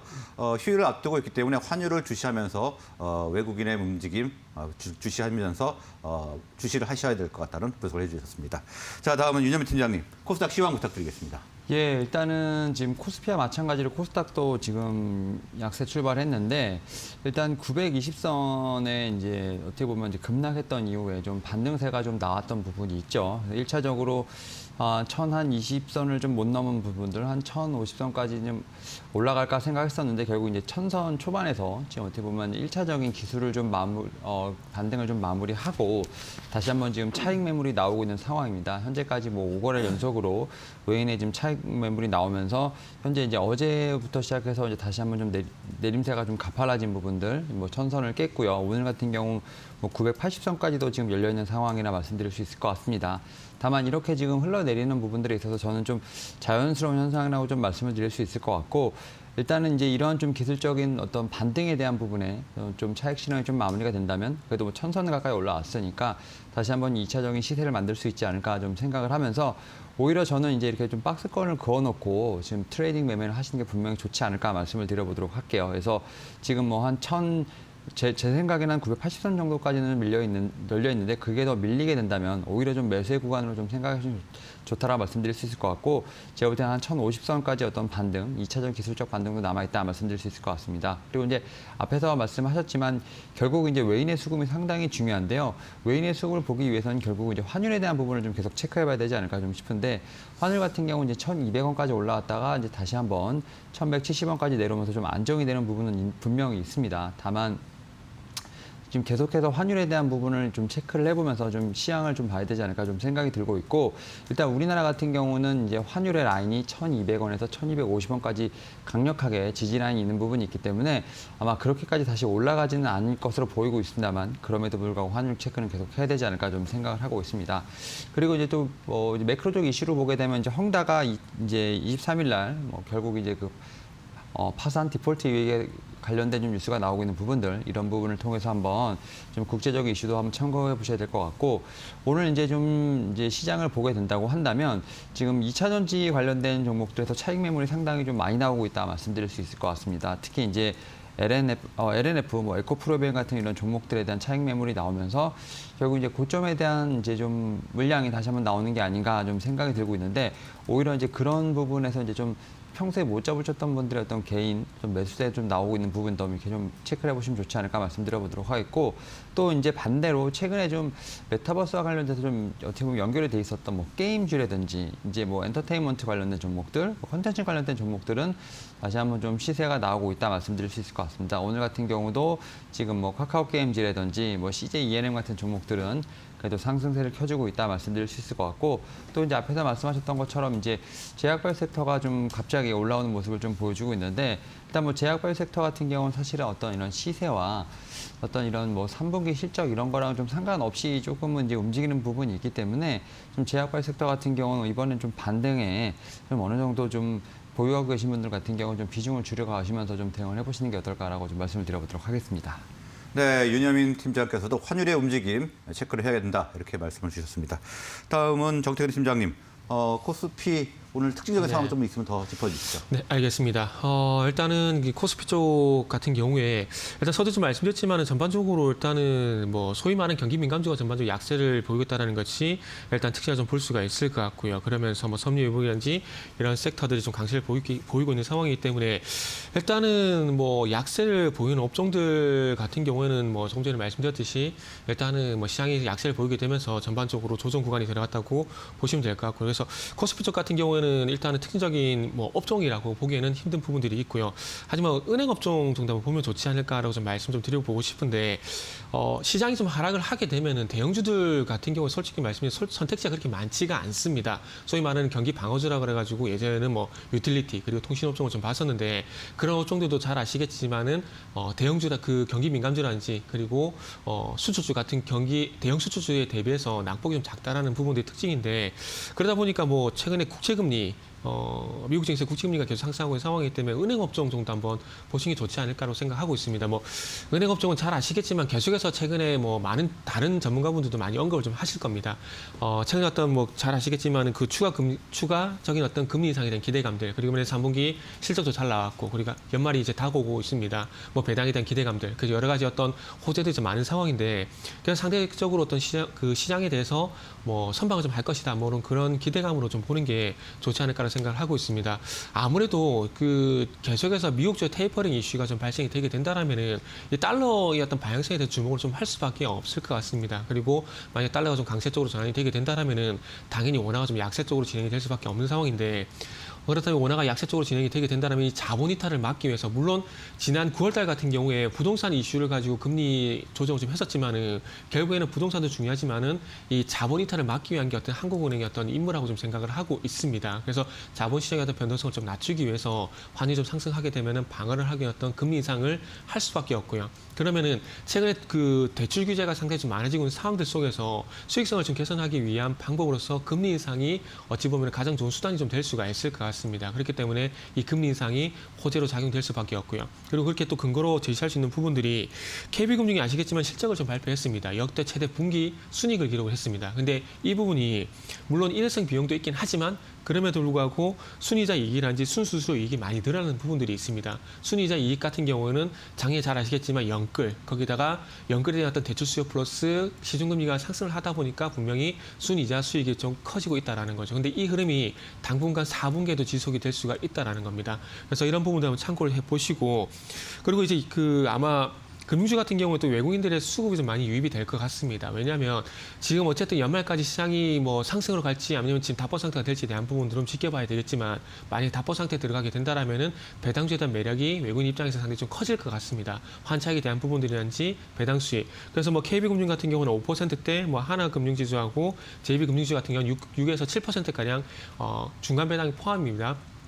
6에서 7%가량 뭐 배당 수익을 기대를 해볼 수 있는 상황이기 때문에 뭐 상당히 좀 긍정적이라 좀 볼 수가 있을 것 같고요.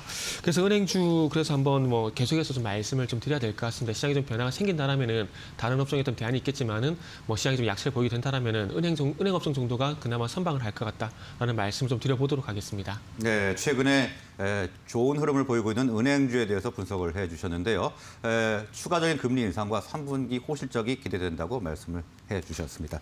다음은 윤여민 팀장님, 최근에 메타버스 관련주가 아주 핫한데요. 어떤 종목에 좀 주목을 좀 해야 될까요? 예, 지금 말씀하셨던 것처럼 사실 이제 메타버스가 상당히 좀 강한 모습을 좀 보여주고 있는데 사실 메타버스가 처음에는 이제 OTT 컨텐츠 쪽으로 해서 약간 좀 그 영상 제작물 쪽으로 사실 좀 빛을 봤는데 네. 또 좀 시간이 지나면서 뭐 정치권에서 이제 선거 유세도 좀 하게 되고 또 최근에는 뭐 게임과도 연결이 되면서 사실 좀 이제 메타버스가 결국은 이제 섹터를 좀 넘나드는 좀 이제 어떻게 보면 좀 트렌드로 자리를 잡아가는 모습을 좀 보여주고 있습니다. 최근에 뭐 페이스북은 이제 메타버스 관련돼서도 또 이제 사명까지 변경을 하고 지금 어떻게 보면 이제 인력을 충원한다고 하는까지 좀 나오는 것을 봐서는 어떻게 보면 4차 산업혁명 시대에 좀 하나의 축이 되지 않을까 좀 생각을 하면서 사실 게임과 관련된 종목, 그다음에 뭐 영상 콘텐츠와 관련된 종목들은 사실 이제 좀 많이 좀 상승이 나왔기 때문에 오히려 좀 메타버스 본연에 지금 이제 일을 하고 있는 회사들, 뭐 영상물을 제작하는 어떤 그런 특수 기술 관련된 회사들이 좀 더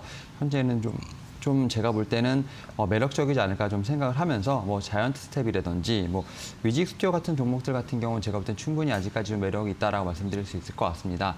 다만 이제 앞서 말씀드렸던 것처럼 이제 게임 쪽에서는 위메이드 같은 경우 상당히 좀 시세가 많이 나왔던 부분이 있고요. 또 이제 지금 최근에 뭐 엔터테인먼트 관련된 쪽에서도 어떻게 보면 이제 뭐 싸이월드 이런 쪽과 관련돼서도 결국 다 이제 메타버스와 나중에 연결이 되는 부분이 있는데 이렇게 좀 급등이 나온 이제 종목들 같은 경우는 오히려 좀 이제 조정 시의 매수 관점으로 해서 좀 관심주로만 좀 넣어주시면 좋다 말씀드릴 수 있을 것 같고 오히려 제가 좀 말씀드렸던 종목들 지금 이제 전고점을 뚫으러 가려고 하는 종목들 오히려 이런 종목들을 잡아보시면서 오히려 그 메타버스 관련된 종목 잡아보시는 게 어떨까 말씀드려보도록 하겠습니다.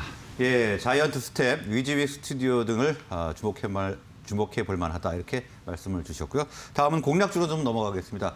정태근 팀장님께서는 한전기술 준비해 오셨네요. 네.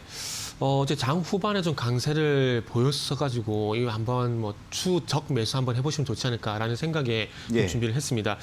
일단은 잘 아시다시피 지금 어제 장중에 두산중공업이 UAE 바라카 원전 정비 사업 수주를 했다는 소식이 전해지게 되면서 두산중공업 중심에서 강세를 보이는 모습이 좀 나타났습니다. 그리고 우리가 또 주목을 좀 해야 될 부분이 그 어제 잘 아시겠지만 국감에서 한수원 사장님이 일단은 조단위였던 원자력 수주에 대한 얘기를 좀 했습니다. 근데 이게 엠바고 국감 자리이기 때문에 이게 영 터무니없는 루머라기보다는 일단은 진짜 신빙성이 있다라 좀 봐야 되지 않을까라는 생각을 하고 있고요. 그래서 이 국감에서 말을 이렇게 하는 것은 좀 조심스럽게 해야 되는 부분들이 있기 때문에 일단 신빙성이 있다라고 좀 생각을 하고 있고 그리고 이제 엠바고 얘기가 나왔기 때문에 아마 시간차를 두고 다음 주가 되면 이 소식이 이제 시장에서 조금 나오지 않을까 좀 생각을 하고 있습니다. 그러다면은 미리 원전 관련된 종목들 같은 경우는 준비를 좀 해야 될 것 같고요. 그리고 원전은 잘 아시겠지만 최근에 계속해서 이슈가 되고 있는 상황입니다. 지금의 뭐 석탄이란지 천연가스와 같은 발전용 원자재 가격 상승에 결국은 클로저 역할을 하는 건 저는 개인적으로 원자력이라고 생각을 하고 있습니다. 그래서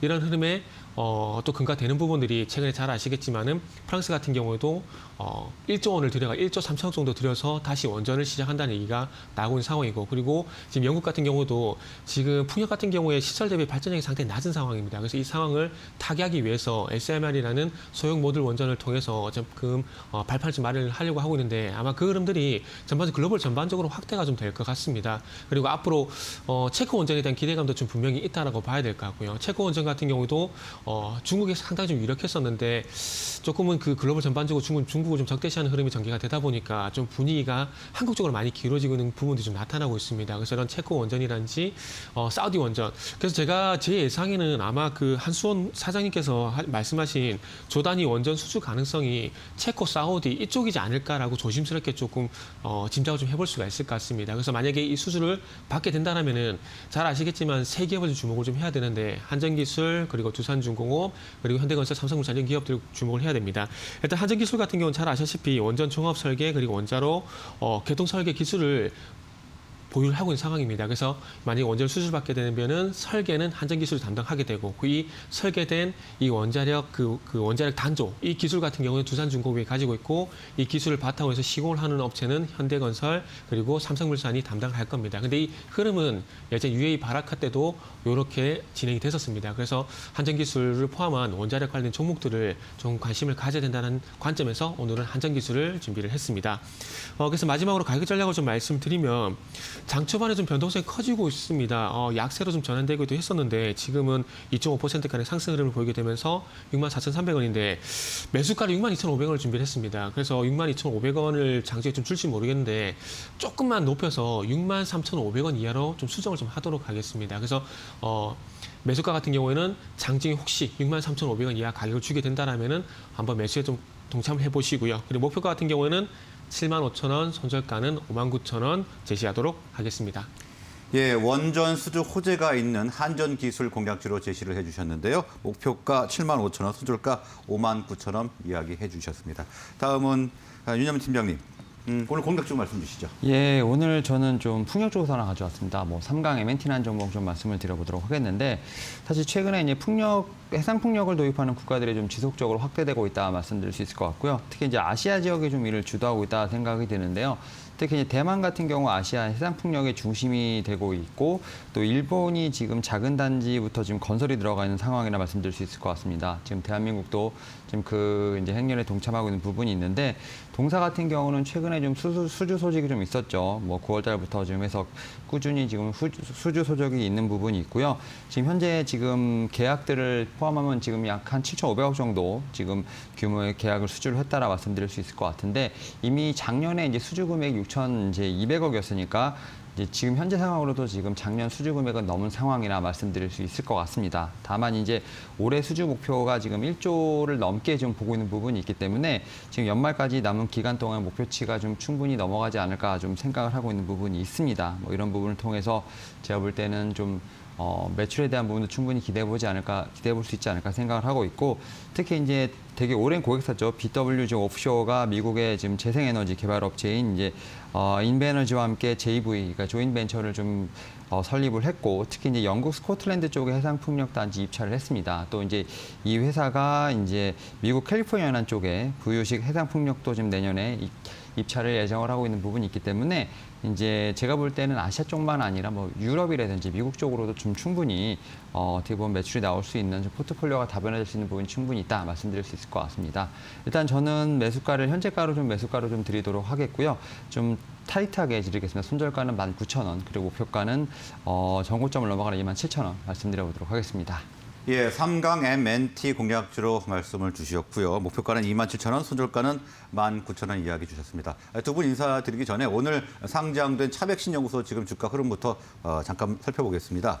차백신연구소 지금 7.2%가 오르면서 12,550원, 600원 정도의 거래가 되고 있습니다. 두 분 여기서 인사드리겠습니다. 고맙습니다. 네, 감사합니다.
스타 리포트 시간입니다. 지난 한 주간의 리포트 주간 수익률 확인하도록 하겠습니다.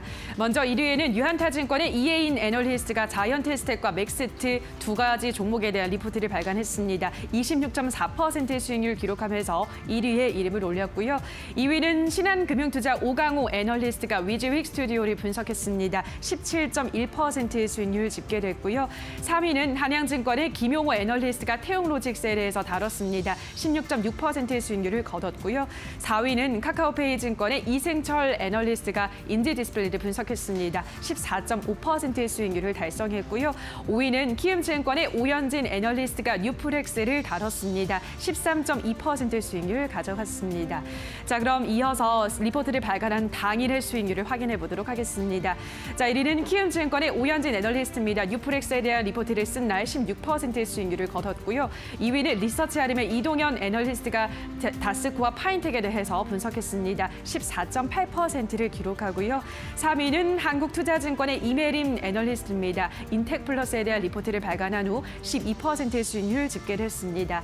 4위에는 NH투자증권의 백준기 애널리스트가 필옵틱스를 분석했습니다. 11.4% 수익률 기록하고요.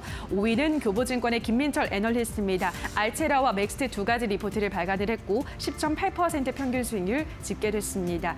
6위부터 10위까지도 확인하시죠.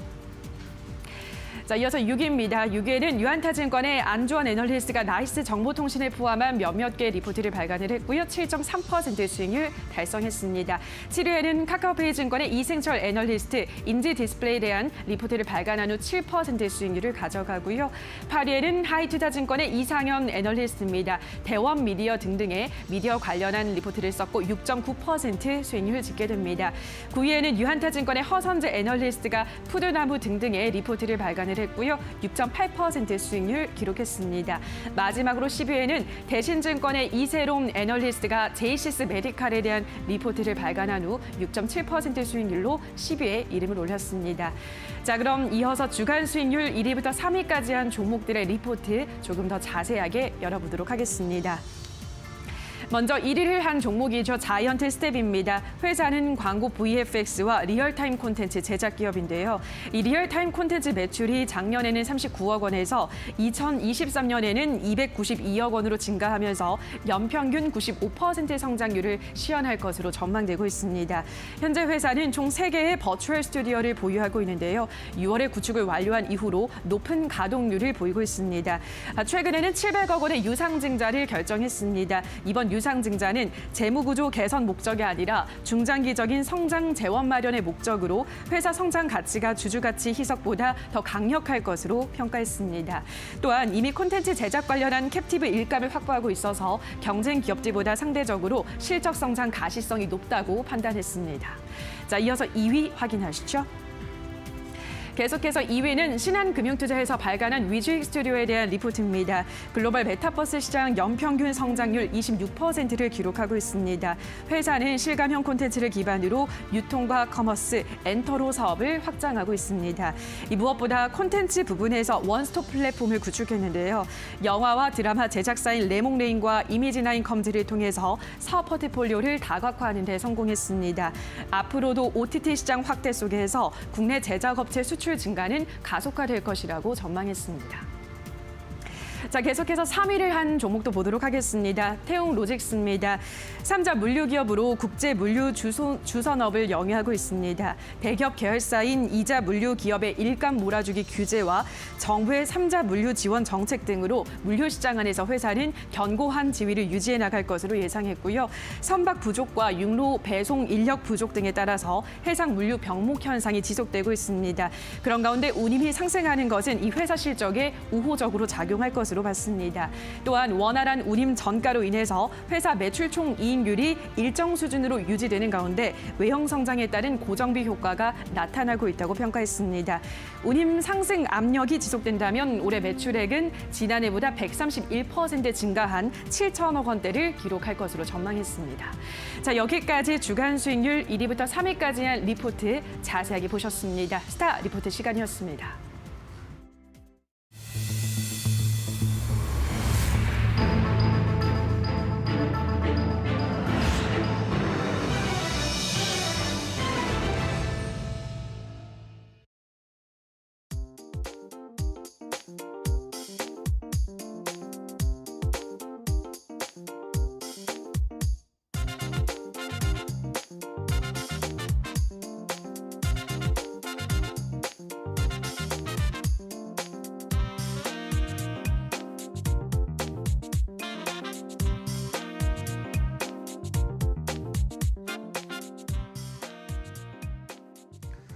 네, 이슈포커스 시간입니다. 오늘은 나이스 정보통신에 대해서 자세하게 분석해보는 시간 갖도록 하겠습니다. 리서치 아름의 이동현 대표 나오셨습니다. 어서 오십시오. 네, 안녕하세요. 네, 안녕하십니까. 그리고 유한타증권의 안주원 연구원 전화로 연결되어 있습니다. 안주원 연구원 나와 계십니까? 네, 안녕하십니까. 네, 안녕하세요. 자, 먼저 나이스 정보통신 어떤 기업인지 소개부터 좀 부탁드립니다. 나이스 정보통신은 그 오프라인과 온라인에서 이제 결제 대행을 해주는 사업인데요. 그 쉽게 얘기하면 이제 PG를 기준으로 봤을 때 이제 우리가 온라인에서 물건을 살 때 뭐 계좌이체, 그다음에 카드 결제, 간편 결제 등 좀 다양한 결제들을 할 수 있도록 결제 창을 열어주는 회사라고 보시면 될 것 같습니다. 예, 온라인, 오프라인 결제 대행을 하는 사업을 하는 회사인데, 자, 듣다 보니까 좀 어려운 단어들이 있는 것 같아요. PG도 있고요. VA는 뭔가요? 이 피지랑 벤을 이제 다들 이제 어려워하시고 저도 이제 처음에 공부를 할 때 상당히 좀 그 이해하는데 시간이 많이 걸렸는데요. 일단 피지 같은 경우에는 이제 온라인에서 사용되는 개념이라고 보시면 될 것 같고요. 아무래도 이 그 온라인 쇼핑몰에서 그 거래하는 것 자체가 비대면 거래다 보니까 이 거래에 따른 인증이라던가 이 보안 문제들이 이제 발생을 하기 때문에 이 쇼핑몰들을 대신해서 이런 인증이랑 보안 문제들을 이제 관리를 해주고 있고요. 그다음에 두 번째로는 우리나라가 그 90%가 사실은 다 카드 결제로 이루어지고 있습니다. 그래서 카드 기준으로 본다라고 하면 이 카드 결제 대금을 이제 이 카드사로부터 받아서 쇼핑몰에 이제 지급을 해주는 일도 해주고 있고, 그 다음에 더 나아가서는 이제 그 쇼핑몰들의 리스크 관리도 해주고 있습니다. 반대로 이제 벤 같은 경우에는 주로 이제 오프라인에서 이제 사용되는 그 용어이고요. 가맹점에서, 그러니까 가게에서 단 하나의 이 단말기를 통해서 여러 카드 결제가 될 수 있도록 중개 업무를 해줍니다. 더 자세하게 보면은 이제 해당 카드가 정상적으로 발급이 되었거나 등의 이 정보를 확인을 해서 이 불법적인 거래 가능성을 차단을 해주는 업무들을 하고 있고요. 판매 대금을 카드사로부터 받을 수 있도록 해주면서 결국에는 이 가맹점과 카드사 사이에서 이 중간다리 역할을 한다라고 보시면 될 것 같습니다. 네, 연구원님, 회사는 실적이 굉장히 지속적으로 호조세를 보이는데 특히 이제 올해 같은 경우 실적 성장의 동력이 무엇입니까? 일단 그 작년부터 올해까지 이 나이스 정보통신의 그 실적 성장을 이끌고 있는 이 사업부는 PD 사업부입니다. 이 PD 사업부가 좋다라는 거는 결국에는 온라인 그 소비가 많이 늘어나고 있다라는 거를 이제 보시면 될 것 같고요. 그래서 이 PG에서 성장률이 일단 30% 이상이 나오면서 성장이 좀 나오고 있고, 그 다음에 벤 같은 경우에도 그 2019년, 2020년도까지는 이제 역성장을 했었는데 올해는 아무래도 좀 오프라인 활동이 조금씩 늘어나면서 좀 성장이 나타나고 있고요. 이 부분도 어찌됐건 실적에 좀 기여를 하고 있습니다. 이 아무래도 결제라는 부분이 신용과 연결되는 부분이기 때문에 이 시장 참여자들이 제한적일 것 같은데 주요 사업부의 국내 경쟁자 및 나이스 정보통신의 시장의 위치는 어느 정도 수준인가요? 나이스 정보통신이 이게 결국에는 이제 벤을 주로 하는 사업자이기 때문에 이 기준으로 보면은 현재 시장 점유율 23.4%로 이제 1등을 하고 있습니다. 국내 벤 업체는 한 28개 정도가 있고요. 그래서 벤 같은 경우는 콕 집어서 누가 경쟁사라고 하기는 조금 사실은 이제 힘든 부분이 있고요.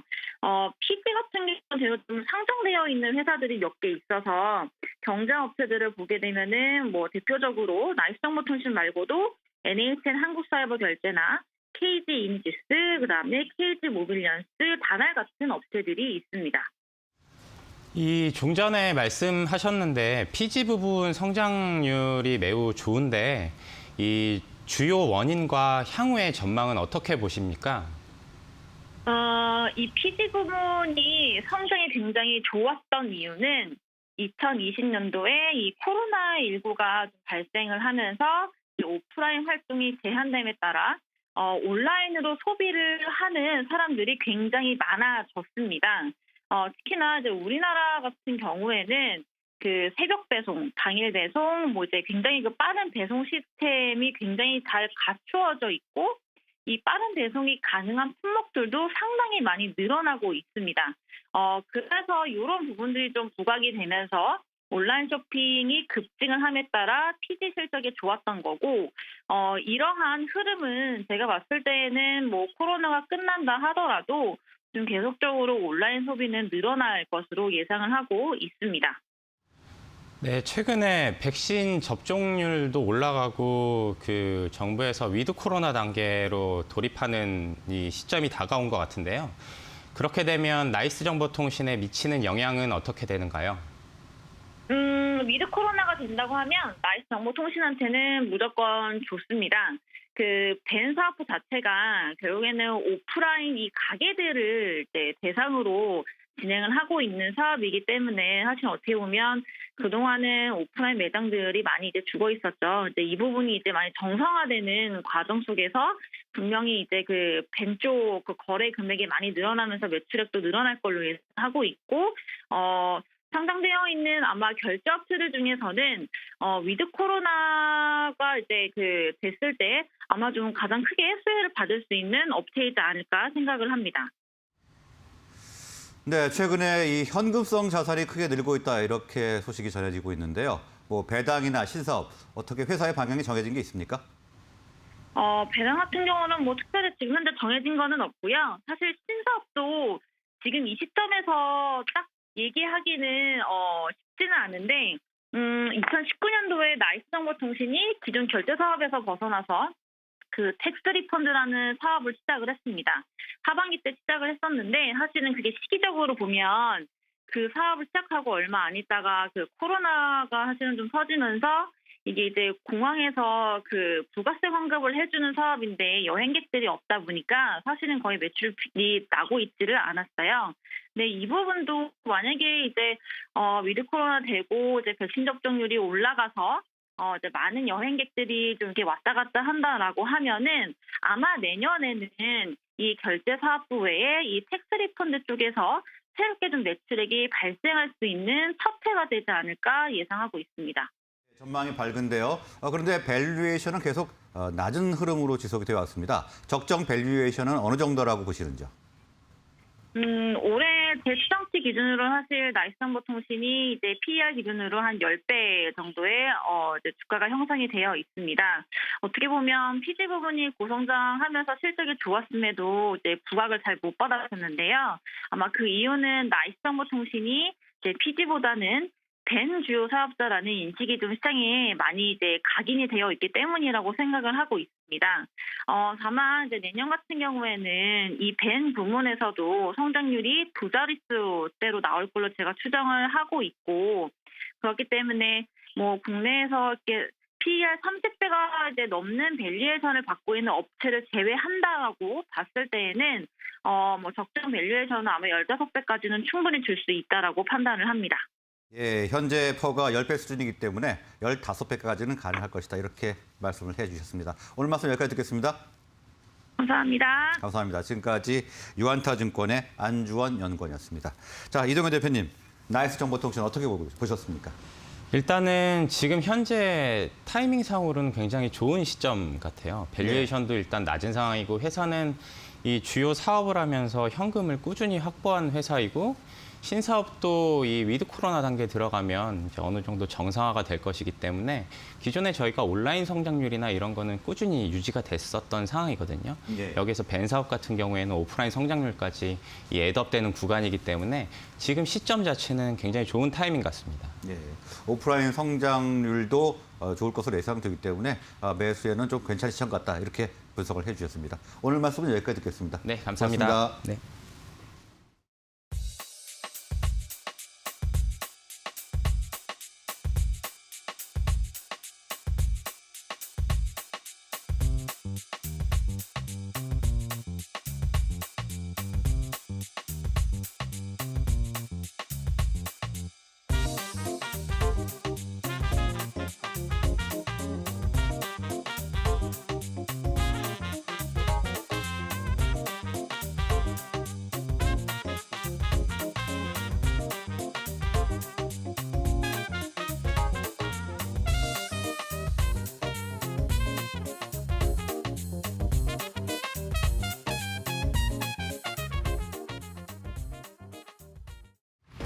네, 3분기 기업들의 호실적이 계속되면서 미국에서 S&P 500 지수는 사상 최고치를 경신했습니다. 우리 증시도 따라가면 좋았을 텐데 최근에 커플링화가 되고 있지는 않습니다. 오히려 업계에서는 금리와 유가 상승으로 인해서 시장의 관망세가 짙은 상태다. 이에 따라 박스권에 좀 갇혀 있을 것이다라는 분석을 내놓고 있는데요. 우리 시장 지금 좀 밀리고 있습니다. 코스피는 3,001선, 코스닥은 0.1% 밀리면서 992선에서 거래되고 있습니다. 수급도 체크해 보시죠. 네, 최근에 거래소에서는 수급의 꾸준한 연속성이 없습니다. 어제는 개인만 매도했는데 현재는 지금 매수로 돌아온 모습이고요. 547억 원 정도 담아가고 있습니다. 외국인도 하루 만에 매도로 전환됐습니다. 772억 원의 매도세가 출회되는 모습이고요. 기관은 243억 원의 물량을 담아가고 있습니다. 코스닥도 확인해 보시죠. 네, 보시면 지금 6거래일째 이 흐름이 유지되고 있습니다. 개인은 6거래일째 매수, 기관은 6거래일째 매도하는 모습인데요. 외국인 같은 경우에는 지금 매도 규모가 좀 빠르게 줄고 있어서요. 이 장중에 포지션이 바뀔지가 체크 포인트라고 할 수 있겠습니다. 현재 개인은 644억 원의 매수 우위고요. 외국인은 278억 원, 기관은 265억 원의 비슷한 매도세를 보여주고 있습니다. 그럼 오늘장 특징주 바로 확인해 보시죠. 네, 첫 번째는 바로 메타버스 관련주입니다. 최근에 모멘텀이 상당히 많았던 섹터라고 할 수 있겠는데요. 오늘도 강합니다. 애플이 AR과 VR 헤드셋을 내년 4분기에 생산한다는 외신의 보도가 나왔습니다. 애플은 또 AR 관련 어플을 만들어서 AR 생태계 조성을 준비하고 있다고 하는데요. 시장에 엄청난 성장을 기대해 볼 만하다라는 분석들도 지금 많이 나오고 있습니다. 메타버스 관련주인 미국의 로블록스도 간밤에 6% 가까이 급등하기도 했습니다. 이에 따라 관련주들의 시세도 오늘장에 이어지는 모습인데요. 이 맥스트 같은 경우에는 국내 유일의 AR 소프트웨어 플랫폼을 운영하고 있는 업체입니다. 이 관련주 가운데 오늘 가장 강한 시세를 보여주고 있습니다. 13%의 오름세를 보여주면서 61,300원에 거래되고 있고요. 네, 자이언트 스텝은 이 에스파로 유명한 버추얼 휴먼을 개발할 수 있는 능력을 갖춘 회사다라고 보시면 되겠습니다. 최근에 주가의 흐름도 상당히 괜찮았는데요. 오늘도 시세 연속성 확인되면서 6.7%의 오름세에 99,800원에 거래되면서 10만 원 돌파를 가시권에 두고 있습니다. 네, 그다음 특징주 확인해 보시죠.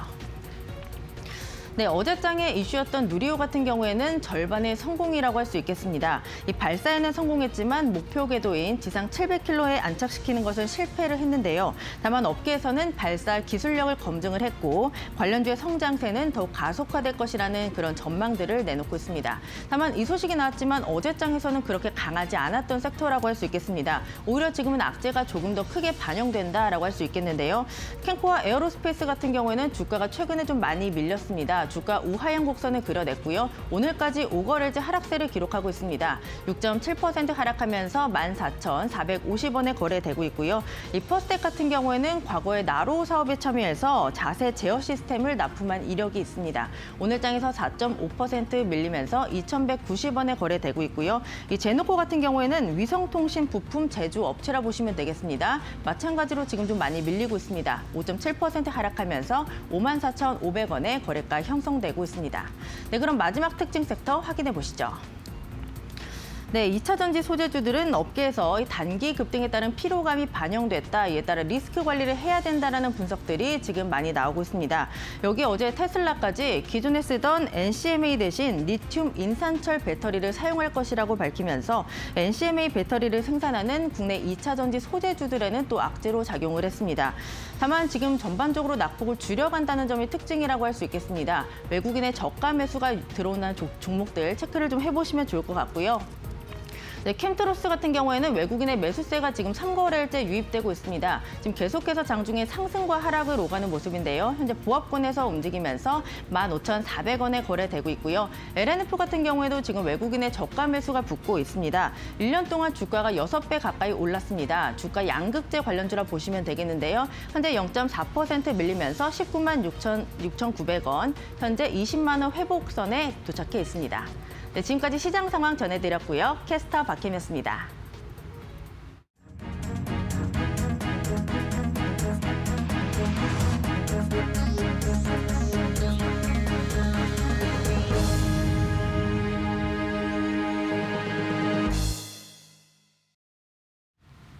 시청자 여러분 안녕하십니까? 이데일리 TV 뉴스 전해드립니다. 첫 소식입니다. 우리 손으로 개발한 한국형 우주 발사체 누리호가 위성 목표 궤도에는 진입하지 못했지만 절반의 성공을 거뒀다는 평가가 나오고 있습니다. 임혜수 과학기술정보통신부 장관은 누리호 발사 결과 브리핑에서 오후 5시 발사된 누리호가 비행 과정이 모두 정상 수행됐지만 모형 위성이 초당 7.5km라는 목표 속도에는 미치지 못해 궤도에 안착하지 못했다고 말했습니다. 탑재체가 궤도에 안착하지 못한 원인으로는 3단에 달린 7톤급 액체 엔진이 당초 계획보다 일찍 종료되면서 충분한 속력을 얻지 못했기 때문으로 분석됩니다. 전문가들은 비록 최종 궤도의 안착에는 실패했지만 나로 발사 때와 달리 페어링 분리까지는 성공적으로 이뤄낸 것은 의미 있다고 평가했습니다. 과학기술정보통신부와 항공우주연구원은 21일에 1차 발사 때 미흡했던 부분을 보완해 내년 5월 2차 발사를 준비할 계획으로 알려졌습니다. 11월 상장을 앞둔 카카오페이가 공모가 확정을 위한 기관 투자자 수요 예측을 마무리했습니다. 수요 예측이 4자릿수 경쟁률을 보이며 흥행에 성공한 만큼 공모가도 최상단에서 결정될 가능성이 큰 것으로 보입니다.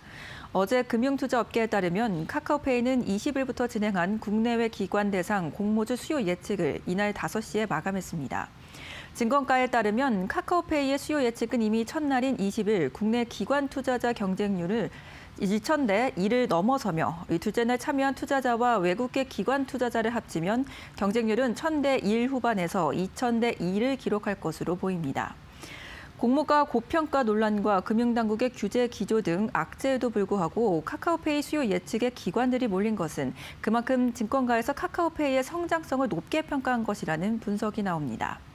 기관 수요 예측을 마친 카카오페이는 이달 25일에서 26일 일반 청약을 받고 11월 3일 상장을 앞두고 있으며 특히 국내 기업 공개 사상 처음으로 일반 청약자에게 공모주 물량 100%를 균등 배정하기로 하면서 개인 투자자의 관심을 끌 것으로 전망됩니다.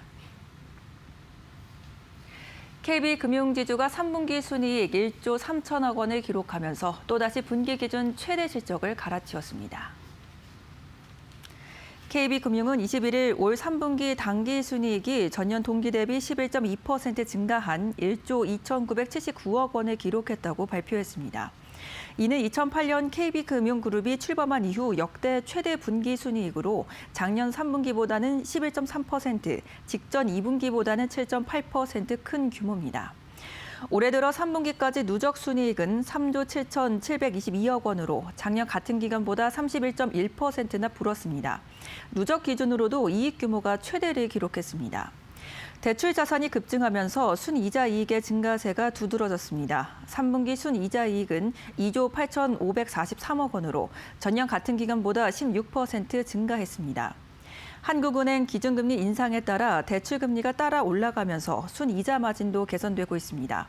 3분기 국민은행의 순이자 마진은 전분기 대비 0.02%포인트 증가한 1.58%를 기록했습니다. 수도권 아파트값 상승세는 이어지고 있지만 오름폭은 다소 둔화됐습니다. 정부가 추가 대출 규제 발표가 임박한 가운데 시중은행의 대출금리 인상과 최근 집값 급등에 따른 상승 피로감 등으로 매수세가 위축됐습니다. 21일 한국부동산원에 따르면 이번 주 수도권 아파트값 상승률은 0.3%를 기록해 지난주 0.32%에 이어 2주 연속 오름폭이 줄었습니다. 서울 아파트값은 0.17%로 지난주와 같은 수준이나 경기도와 인천이 각각 0.35%와 0.4%로 지난주보다 상승폭이 작아졌습니다. 올해 토지거래 허가구역으로 묶인 목동, 여의도, 성수동의 거래가 침체가 지속되면서 서울 해당 지역이 속한 구의 오름폭이 한풀 꺾였습니다. 이에 비해 강남 서초, 송파 등 강남 3구의 아파트값은 지난주보다 오름폭이 커졌습니다. 지금까지 이데일리 TV 뉴스였습니다. 이어서 간추린 소식 전해드립니다.